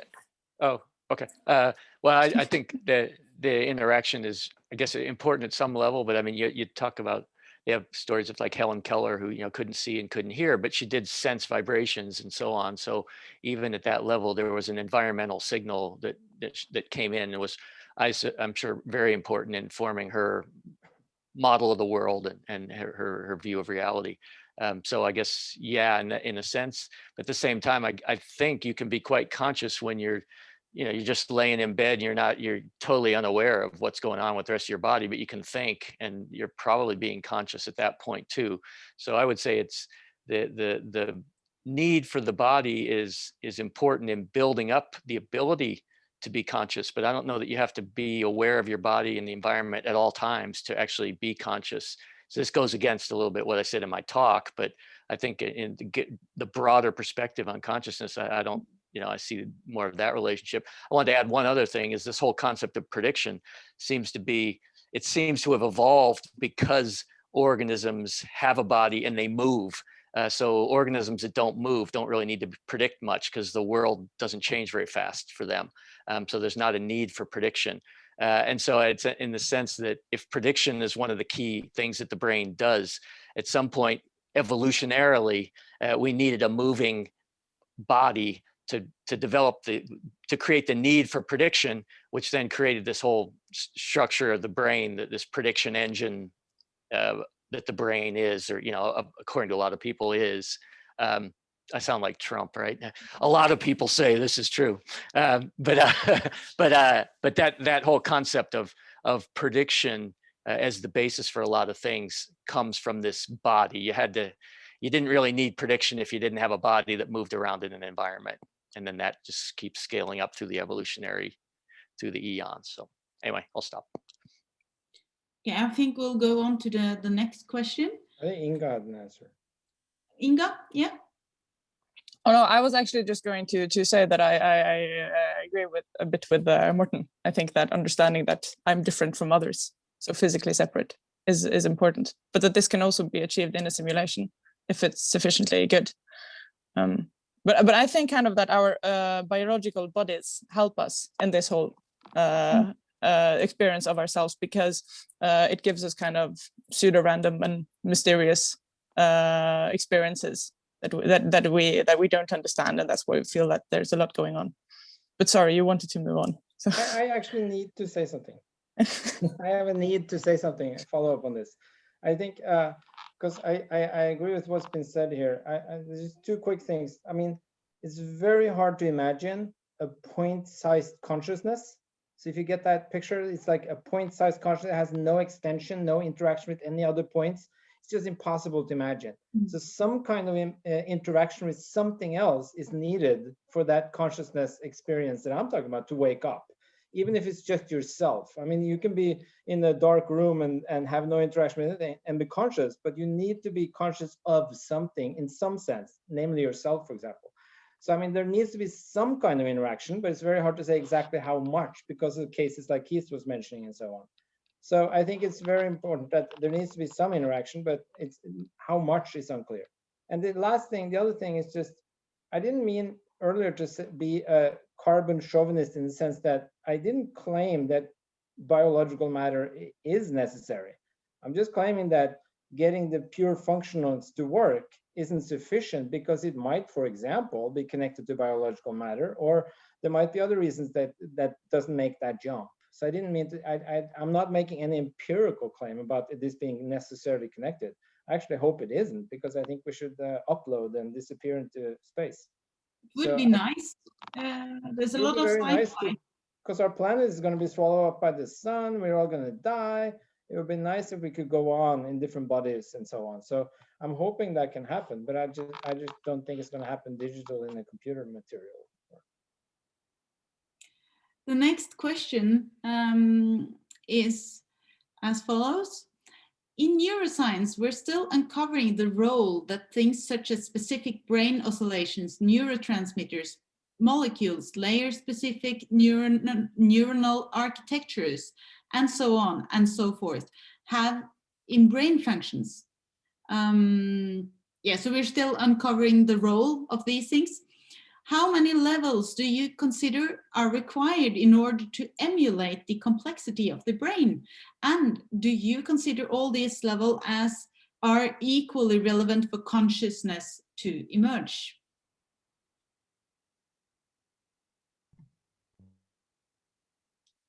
Yes, Keith?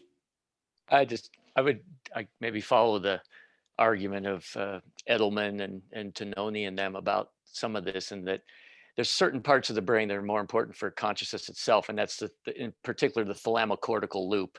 Other areas, the basal ganglia, the cerebellum, which I think has been talked about earlier, aren't necessary, or maybe that was a talk I listened to earlier on the net, I forget.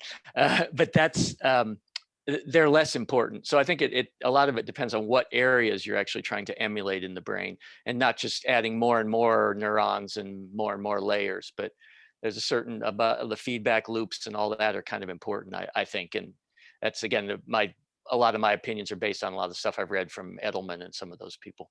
But do you think that we could do with only this part of the brain, or do we need the whole thing in order to be conscious? I would think mainly these other areas, and so let's take the cerebellum. I mean, it's really important in a lot of motor activity, right? And you could reduce the amount of motor activity you do dramatically and still be very conscious. You could also reduce a lot of the input areas, I think, and still be very conscious. I think it's being able to do that inner loop, that tight loop in thalamocortical loop, the thalamus and the cortex. I think that, again, these aren't my theories, but other people's. I think that's a real core of consciousness. And so you can isolate those. You need to give them some inputs and probably give them some avenues for output, but those could be pretty diminished, I would think, and still have what would appear to be a conscious system. Anyone who would like to follow up on that, or should we just go on to the next question? Just very briefly, I'm not going to make any physical claims about the correlate here, but very briefly, I suspect it's going to depend on what kind of consciousness you want to preserve as well. I mean, the abstract self-awareness consciousness is in another place of the brain than the more primitive experiential consciousness that I share with my cat and so on. So I think it's my guess as non-empirical researcher is that it's going to be correlated with different parts of the brain, and depending on what kind of consciousness we're talking about. Again, as I was mentioning earlier, I mean, some of them are more abstract and complex than others. I go to the next one here, and it goes to all of you.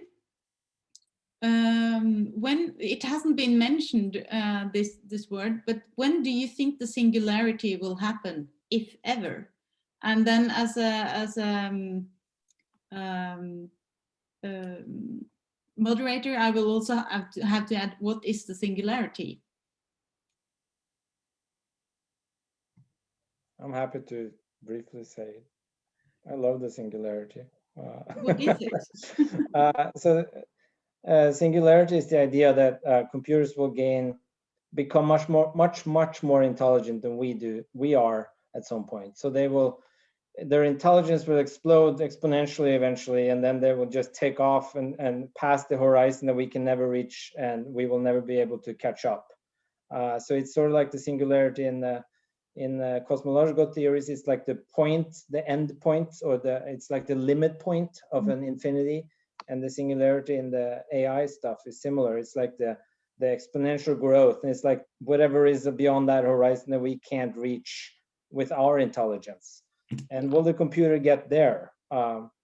It's a very fascinating topic. I think, of course, as I've said elsewhere, I think we tend to overestimate the impact of AI and computers and technology in the short run, and rather underestimate them in the long run. So I think when people say the singularity is going to happen in 20 years, I think that's just BS. I think that's just not going to happen at all. But I think it's rather going to be a matter in the long run, whether we're going to lose control over them, for example. And in some sense, we already have, because the internet, for example, no one can turn off the internet. There's no button, there's no individual, there's no country or community who can turn off the internet. If we turn it off, then my neighbor has it on. And if the entire city turns it off, the next city has it on. I mean, there's no one in charge of the internet. So in that sense, we've sort of lost control already over technology. And the question is, will we lose similar control over AI? And I mean, we could eventually just unplug the computers if they start to get out of control, but then again, they might control, the doors to the place where you unplug it, and then we can't unplug it because they locked that door. And I think it's science fiction. It's fun, but I don't see any reason it's going to happen very shortly. Inga. I also think that we need to consider the physical limits here, because this whole thing that if something becomes intelligent, then it will just be kind of make sure that itself becomes more and more and more intelligent. And at some point, it will become effectively infinitely intelligent. To me, that's a bit like imagining the first people ever to sit on a train to go like the train goes faster if I put coal into the oven. So if I put an infinite amount of coal into the oven, we can go infinitely fast. And you're like, no, you can't. There's the speed of sound, there's the speed of light, right? And I mean, and it really scales literally very physically. If you made a brain the size of the planet, then the limitations of the speed of light from like a signal going from the North Pole to the South Pole would be like you having to send a telegram to your foot in order to move it, right? So there are just really, I think, physical limitations here to how large or powerful an intelligence can become, and at the latest that will be the speed of light. Morten? So I agree with that. Of course, I think this technological singularity would be very different than what people think, because we see already intelligent algorithms way beyond what we do, but in very narrow areas. And that's will probably be what we experience, so that we see they become intelligent in more and more areas, but there will be some areas that are, at least in all foreseeable future, only belonging to us, meaning that singularity in terms of general intelligence, meaning human level intelligence of these algorithms, is at least far into the future. But intelligence in terms of better than us in many aspects, and many more aspects than people really imagine, is highly realistic, I think. Yeah. I mean, I think, just to clarify, that's a very important distinction. I mean, so when they talk about the singularity, people usually mean artificial general intelligence, like Morten was saying. I mean, so AlphaZero Go, for example, is better than us at Go, so it's super intelligent in that domain. So already there, we've sort of lost control over the game, but we can still unplug it if we don't like it. But artificial general intelligence, the singularity is about that usually. It's about reaching the level of general intelligence that we have, so it gets better at us at all areas that we are good at. It's better in all of them, and far better, so we lose track. So it's like they're to us like we are to my cat. It's like we are totally in charge, and the cat just thinks it's in charge. That's sort of the singularity idea, and you know, who knows whenever that will happen. You seem to love your cat, but also you talked about kicking it in the first session. So I'm not sure. You have a very strange relation with your cat. But I agree with that, of course. The general intelligence you talk about, there's far into the horizon. So the future is so misty that it's nowhere near that level. Keith? I think the concept, the way I understand singularity is that you get to this point where, for a long time, people have been building machines and making them more intelligent, and the singularity sort of starts when the machines are now building the machines, and humans are not needed at all to create more intelligence. And I think that gets to the AGI, the artificial general intelligence. That's when it gets scary. I think you've got many singularities already possible, because you have machines that can design machines, and algorithms that can write algorithms that are getting better and better. Like the evolutionary algorithms, for example, are a good example of that. And so in a kind of interesting techie sense, you've got these little singularity buds already. But you can't grab the whole apple, which is that AGI. I mean, that's a huge problem. And I agree that that's a long way off. But it's kind of fun from a tech side to see that there are these little cycles going on where humans don't really need to get involved, and the system does get smarter. So. And when we see these small areas, we experience the loss of control so many times. So there's these chatbots that are kind of making conversation with each other, and we lose control.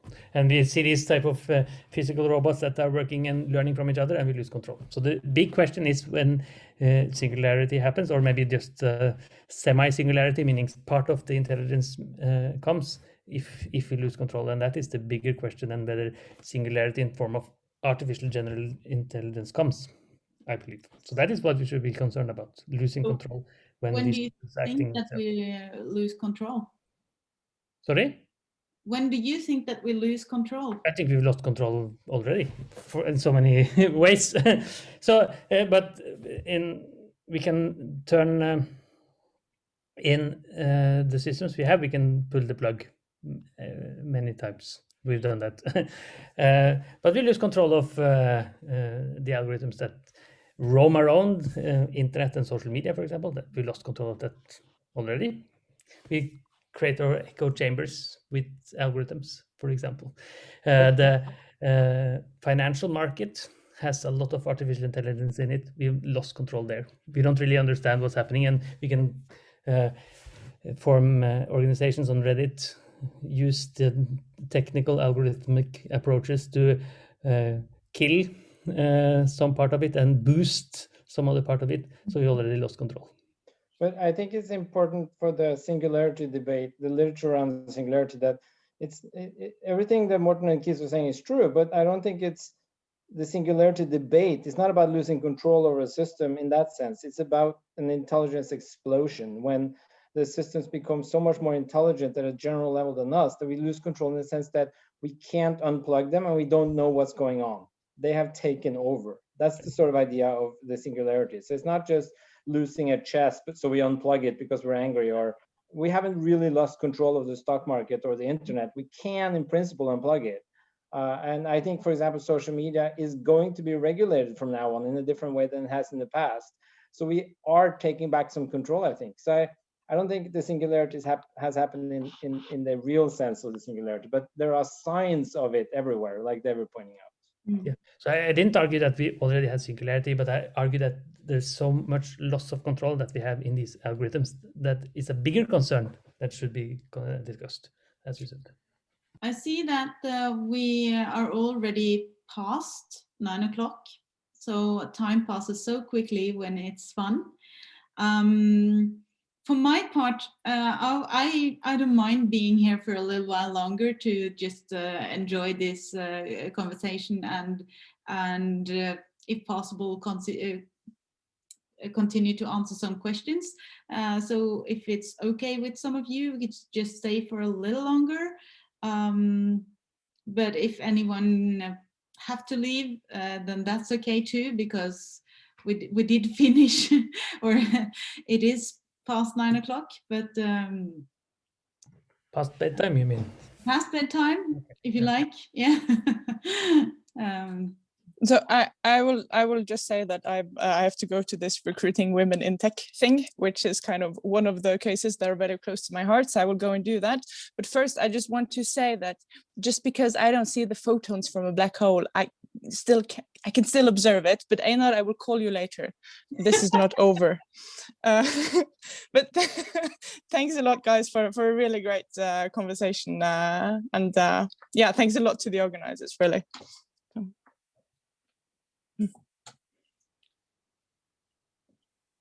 Then, if it's okay with the rest of you, I'll see whether I'll read the next question, and we can take it from there.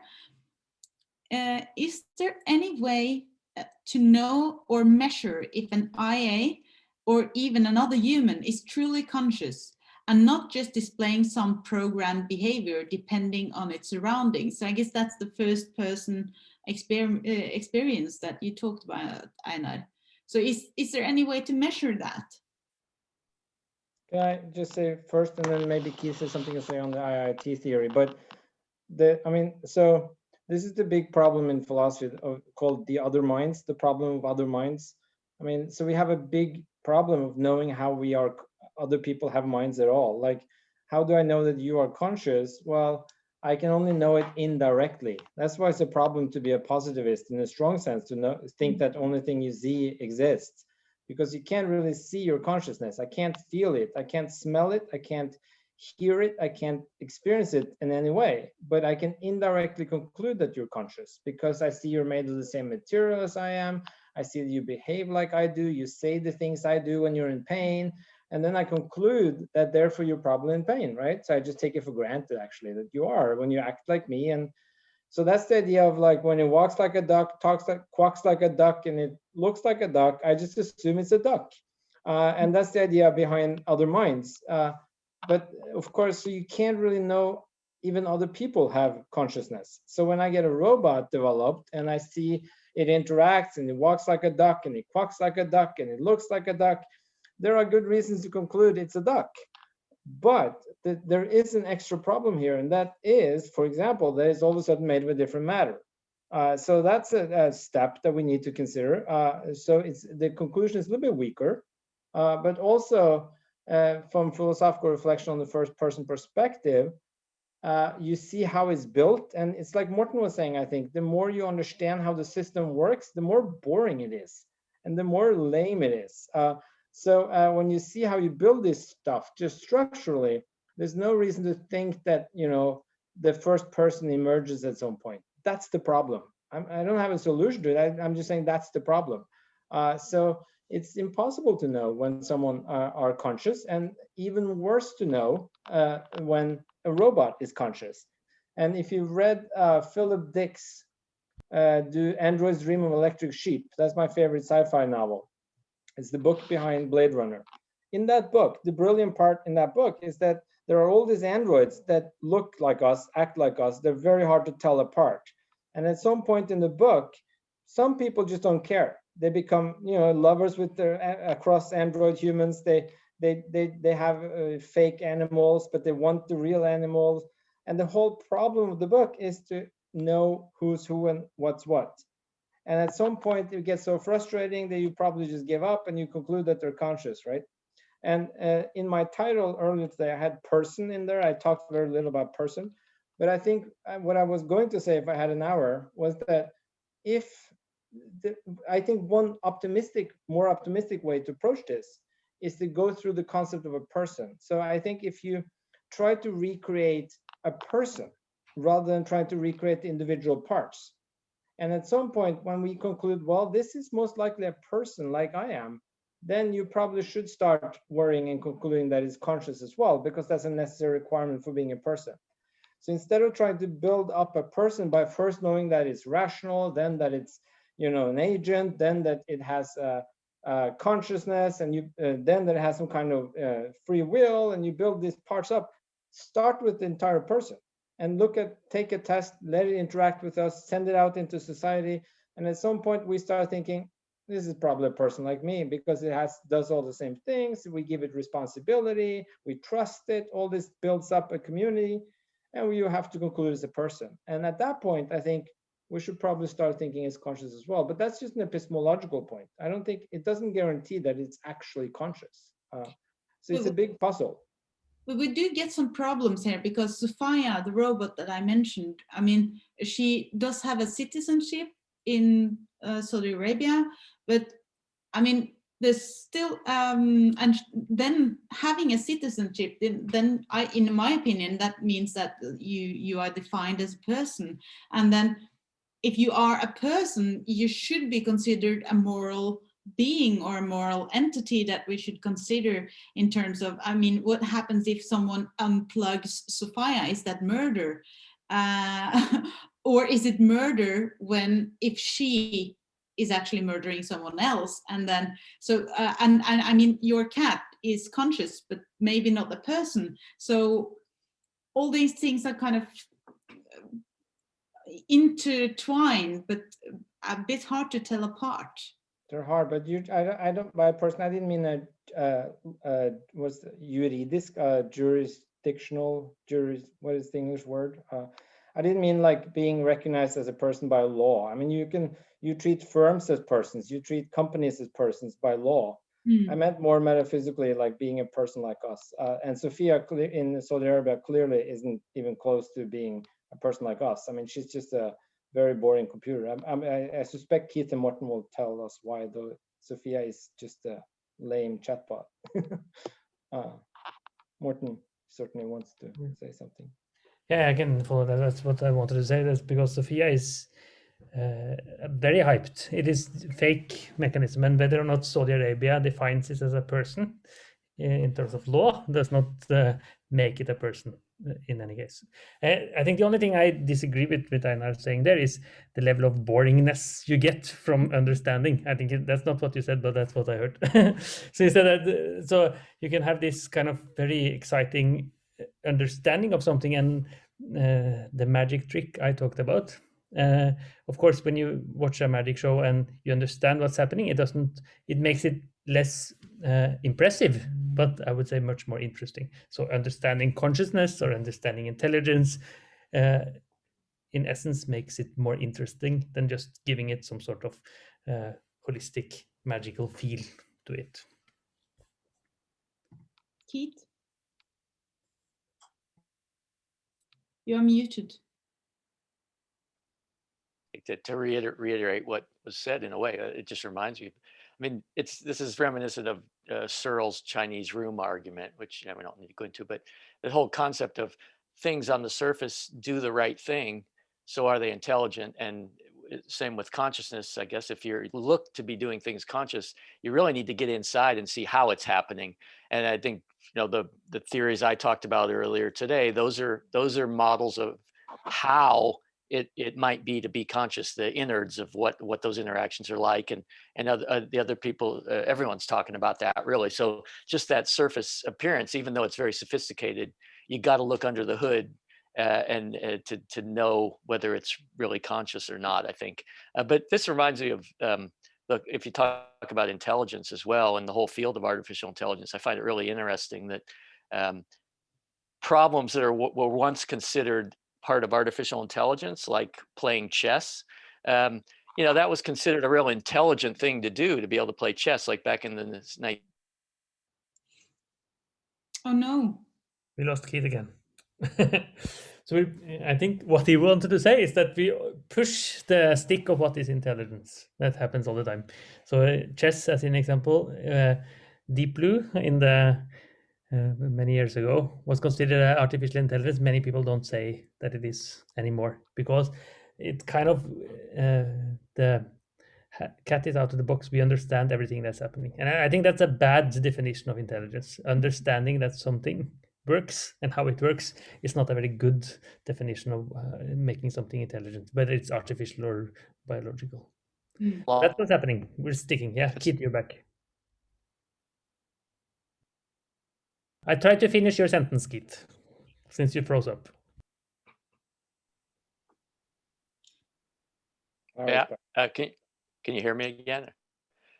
Yeah, sorry, I have an internet. Anyway, yeah, so with artificial intelligence, with chess, it was considered very intelligent to be able to play chess. It still is, but once you came up with an algorithm to do it well, then when you look under the hood, it's just this search process. Oh, that's boring. That's not conscious. That's not intelligent the way we're intelligent. And now it's the people who wrote Deep Blue, for example, they said that, this isn't even AI, it's just search. So all these problems that were AI are now no longer AI, because the magic's gone. You can see that you can do it with an algorithm. So who cares? And from the psychological perspective or whatnot, I see the same thing with consciousness in a way. It's hilarious because we got another intelligence to actually finish your answer, and you answer the same. Thank you. Here's a fun analogy though. I mean, our AI is usually, as they say, this carrot that hangs in front all the time, and it changes as the development goes. But I mean, I don't think the same would happen with consciousness. I mean, it's not like if you realize that a machine is conscious and you understood how, you wouldn't say, oh, it's not conscious anymore. That would be a terrible move. I mean, so if I realize that you're conscious, I wouldn't deny your consciousness all of a sudden. I mean, no matter how well I understood it. So I think that's a different, interesting disanalogy here. AI is sort of this like complex problem solving, as I see it. Yes. And the more you understand, the less complex or interesting it seems. So you call this something else AI, namely the stuff that has this black box at the moment or something like that. But with consciousness, I think that hopefully that would be different. I mean, we wouldn't deny the animal's consciousness when we understand the biology underlying their consciousness. But don't you think that's because people related to human intelligence, when they see something that they don't understand, like this chess machine for a long time, they say, oh, it acts like a human. But then they understand it and they say, oh, it's not acting like a human. and maybe we can see the same in consciousness. We see some kind of starting conscious system, and we can say, it looks conscious, and then we understand it more, and then we say, the magic is gone. I think the magic in some of the older AI systems, it was pretty easy to see through You could see the logic of how it all worked. The search process, there wasn't any randomness to it. It was very straightforward to explain why it was getting a solution. And they don't learn. Deep Blue was not a learning system at all. Whereas now you've got systems that learn, and learning in itself is an algorithm that for certain cases, it's not so interesting. But for when you have deep neural networks, it's really complicated to see how did it ever learn that? And so there's a huge mystery in there that you can't just go through and logically explain it, really. I mean, it kind of emerges. I think that's where maybe the mystery, the emergence is in a lot of these learning systems. And it's not going to be something we can fully explain even though people work with explainable AI, I still think that's optimistic to think we can explain exactly how a neural network solved a particular problem when the network has 100 layers in it. And they've got all these different activation interactions and all that. So maybe that's it. The emergence level is where we'll never say that's just an algorithm, because things are emerging that we can't fully explain why it happened. I mean, and there's an interesting analogy here with life again. I mean, so they used to think life was this mystery, and then when you understood how it worked, it was just like, oh, it's not really that interesting, mysterious anymore. And the same analogy you find with intelligence. In the 50s, people were saying like, oh, intelligence is a very human thing, you can't copy that. But then you see that they do all this, complex problem solving that we do, and like, oh, well, we got that. Now there's another mystery, consciousness. And I think the big question is just, will you solve consciousness in a similar way by demystifying it and then say, oh, there it is. So it's not interesting anymore. I think that's where we're at this point. And I just don't see that's coming, because I hope it doesn't happen. I hope it doesn't happen before I retire. Yeah. I need my job. I think the difference here is precisely from intelligence and life, which is all functional, complex problem solving. Life is a biochemical process, all that functional stuff. I think that this analogy in the case of consciousness is essential. The first person, third person category jump makes it a different case. We shouldn't generalize this to consciousness for that reason. That's my main point. I think the next question is somewhat linked to that, because it's addressed to Einar, and it states, if consciousness is not functional, then how does it work? And to the others, why does not his argument convince you? I like the second question better. So how does consciousness work? I don't know. I've done so I have work on this actually. I have a paper in Australian Journal of Philosophy where I talk about this. It connects up to the discussion of panpsychism. So my guess at this point is that consciousness is what I think is metaphysically fundamental. So I think it needs to be there from the get-go. Just like you have electrons at the get-go, you can't explain those in terms of other things. I think consciousness needs to be there from the get-go, but I think it's not as mysterious, or it's nothing supernatural or overnatural over it. I think it's a perfectly natural phenomenon, but I think we need to bring the first-person perspective into our natural studies to get it right. So there's nothing supernatural involved in my worldview. And I think consciousness, the way I see it right now, is that consciousness is what I call a plural collective property. So it's a property that holds of a plurality of entities, but it holds collectively. So that means the analogy is something like, if you have a bunch of students surrounding a building, they surround the building as a collective, plurally, but they do it together. So none of them do it individually. And I think consciousness needs to be understood like that. So my brain and central nervous system, for example, which is probably where it's located, that needs to be considered as having this primitive basic property of consciousness, but it's at the collective level. So it's a bunch of entities, whatever they turn out to be, have this collective property, like surrounding, analogy to surrounding. They have it together, but it's basic. So the basic entities of the world is what have this property, but they have it collectively. So there are groups that have it together, but not individually. So it doesn't distribute, as we say in plural logic. And I think that's the way to approach consciousness in my mind, rather than trying to understand how each individual atom has some kind of consciousness, or how it emerges at the individual at a higher level, because that's very mysterious as well, how something just pops up and why it doesn't pop up in the table if it's emergence anyway. So I think we need to bring it from the very bottom of reality, but bring it in as a collective property that holds plurally. So that's my theory. You can read about it. I have a paper. That's related to what I tried to challenge you on earlier in terms of scale. Where is, or how big entity or whatever you need to get a consciousness. I thought of this when you said that, but I didn't get to it. But I think it needs to be at the very rock bottom of reality, but plural collective property. And yeah, there's a long story about this. Morten, you wanted to follow up? My question was, so when you talk about this collectiveness, the distributedness, why does that defy the functionality of it? So you have distributed functions that work across entities, and they could be algorithms in a similar way. So why would it be different when you say that it's a collective mechanism rather than emerging at one place? Did you get me? I'm not sure I understand. I mean, so it wouldn't be a purely functional thing. It would have the first person perspective, right? So, but your argument was that because of the collectiveness of it, we cannot have the purely functional approach. Okay, then I misunderstood you. So I think it's just a collective property of a bunch of entities, like in my body. And I think that collectiveness is because I think the body probably is explainable in terms of smaller entities. Exactly, yes. So I don't want to say that consciousness is a property of my body, and that's where it pops up at that level, because the body is explainable downwards, right, so to speak. And so, but consciousness isn't explainable downwards into individual entities. So it needs to be brought down as a collective to the bottom level.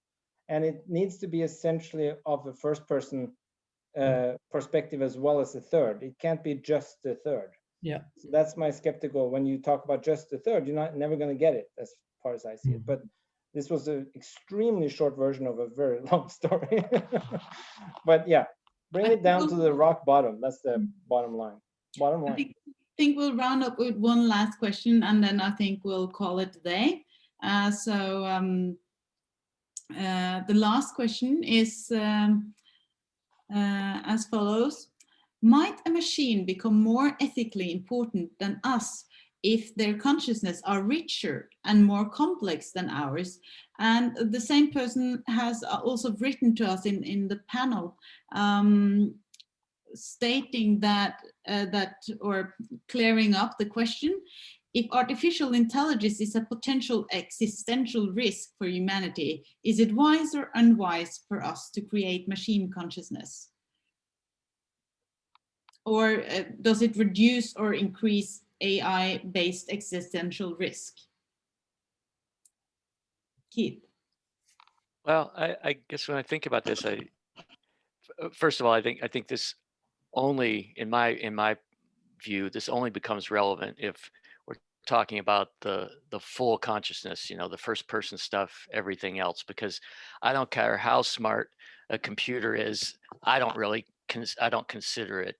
I consider it a tool, nothing else. And so this thing in Saudi Arabia and all that, to me, it seems like a publicity stunt, basically.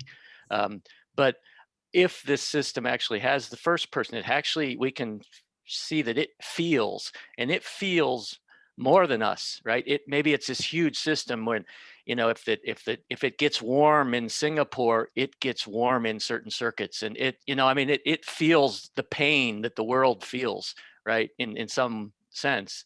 Then I think you get to this level where that machine or that entity is very, very important, and we need to take care of it. But until it gets that first person perspective, that first person level of consciousness, I don't think we need to treat it as in any other way than we treat any other machine. It's more, it could be dangerous, so we don't want to piss it off in a sense, right? But at the same time, the fact that if we can pull its plug, we shouldn't feel any remorse about doing so if we don't think it really experiences things the way we experience things. That's my yeah. So I can throw that out there. I agree with Keith. So I agree with almost all. I think we should treat it a bit differently, because we see examples where we lose control, and sometimes we don't know that we lose control, but we still lose control. And it's used in the in law, for example, we've lost control. Used in hiring systems where there is very direct discriminatory systems, they will lose control. So in that sense, I think we should treat it a bit differently than other tools. But I very much agree it's a tool, and we can follow the steps and we can explain large parts of it. But I think when it comes to existential risk, I would argue that making the robots conscious in first-person sense makes it less existentially risky, because then they can feel our pain to such. And if they don't, then it's bad for us. Just a small caveat there. I mean, if I create a super intelligent wolf, I'm not sure I prefer that to just a super intelligent non-conscious thing. I mean, consciousness by itself doesn't make it a better creature. But don't you think it's a premise to feel or feel the pain it inflicts on other people? Yeah, but that would mean create. So that's not just consciousness. Then you create like a kind of consciousness that has empathy, for example. Right. Yeah. And that's a much more complex thing. So just consciousness by itself might create just a horrible wolf. Right. Yeah. But if you can create a super intelligent wolf with deep empathy, and that's another story. I don't think there are I agree with you. sadistic people, and they're not unconscious. So you cannot. I mean, there are people like human beings that are sadistic in a sense. And they are conscious. So you cannot say that being conscious means that it will not like or be able to or willing to afflict pain or damage. Yeah, that's just to be correct. That's not what I said. But I said that it's a premise for understanding pain in other people. That's what I'm arguing. So that there exists sadists that are conscious does not mean that there can exist robots that are sadists that are not conscious. Can I just end with a brief comment? I think the best thing we could do is not create a super intelligence that's conscious. I think the best we should do is to create a super intelligence that's moral. Right. That's very different. So you can have a moral machine that's not conscious in the sense that you can have a machine that acts well and does the right thing. And I prefer a super intelligent robot that helps me in a good way, but it's not conscious. So we don't have to worry about how it feels. Yeah. I think that would be better so far in the short run than to create like this super intelligent consciousness with no morality, this psychopath basically. Which I wouldn't want to create and rest my life on. So I think these three different concepts are important to separate.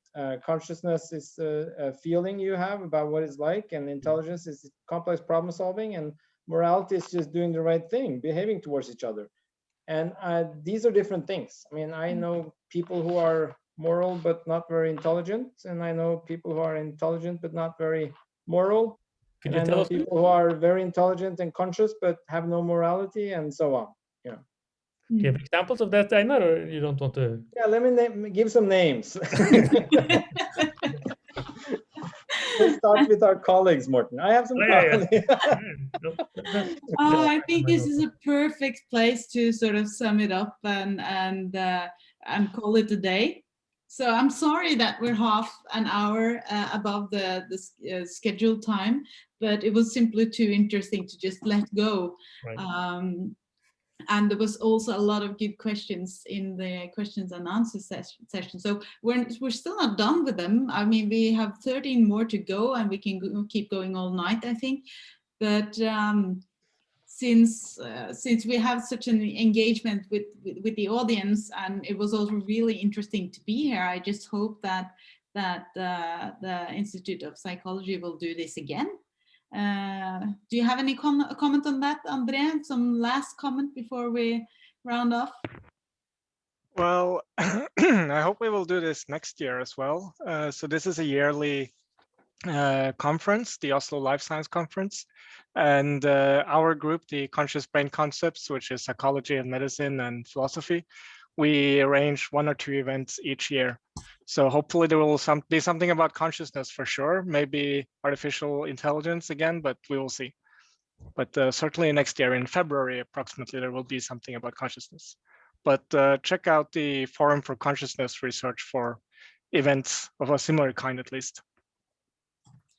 And with that, I just want to thank you all for participating here. Thank you to all of you who just listened to us and asked questions and engaged in this conversation. It was very, very interesting to be a part of this. And to all you panelists who participated, thank you for using your evening here with us. I really, on behalf of the organizers, we really, really appreciated it. Thank you for inviting us. So thank you all, and I hope to see you again next year. Have a good evening, everyone. Thanks for watching so far, for those who watched as well. Good. Bye-bye.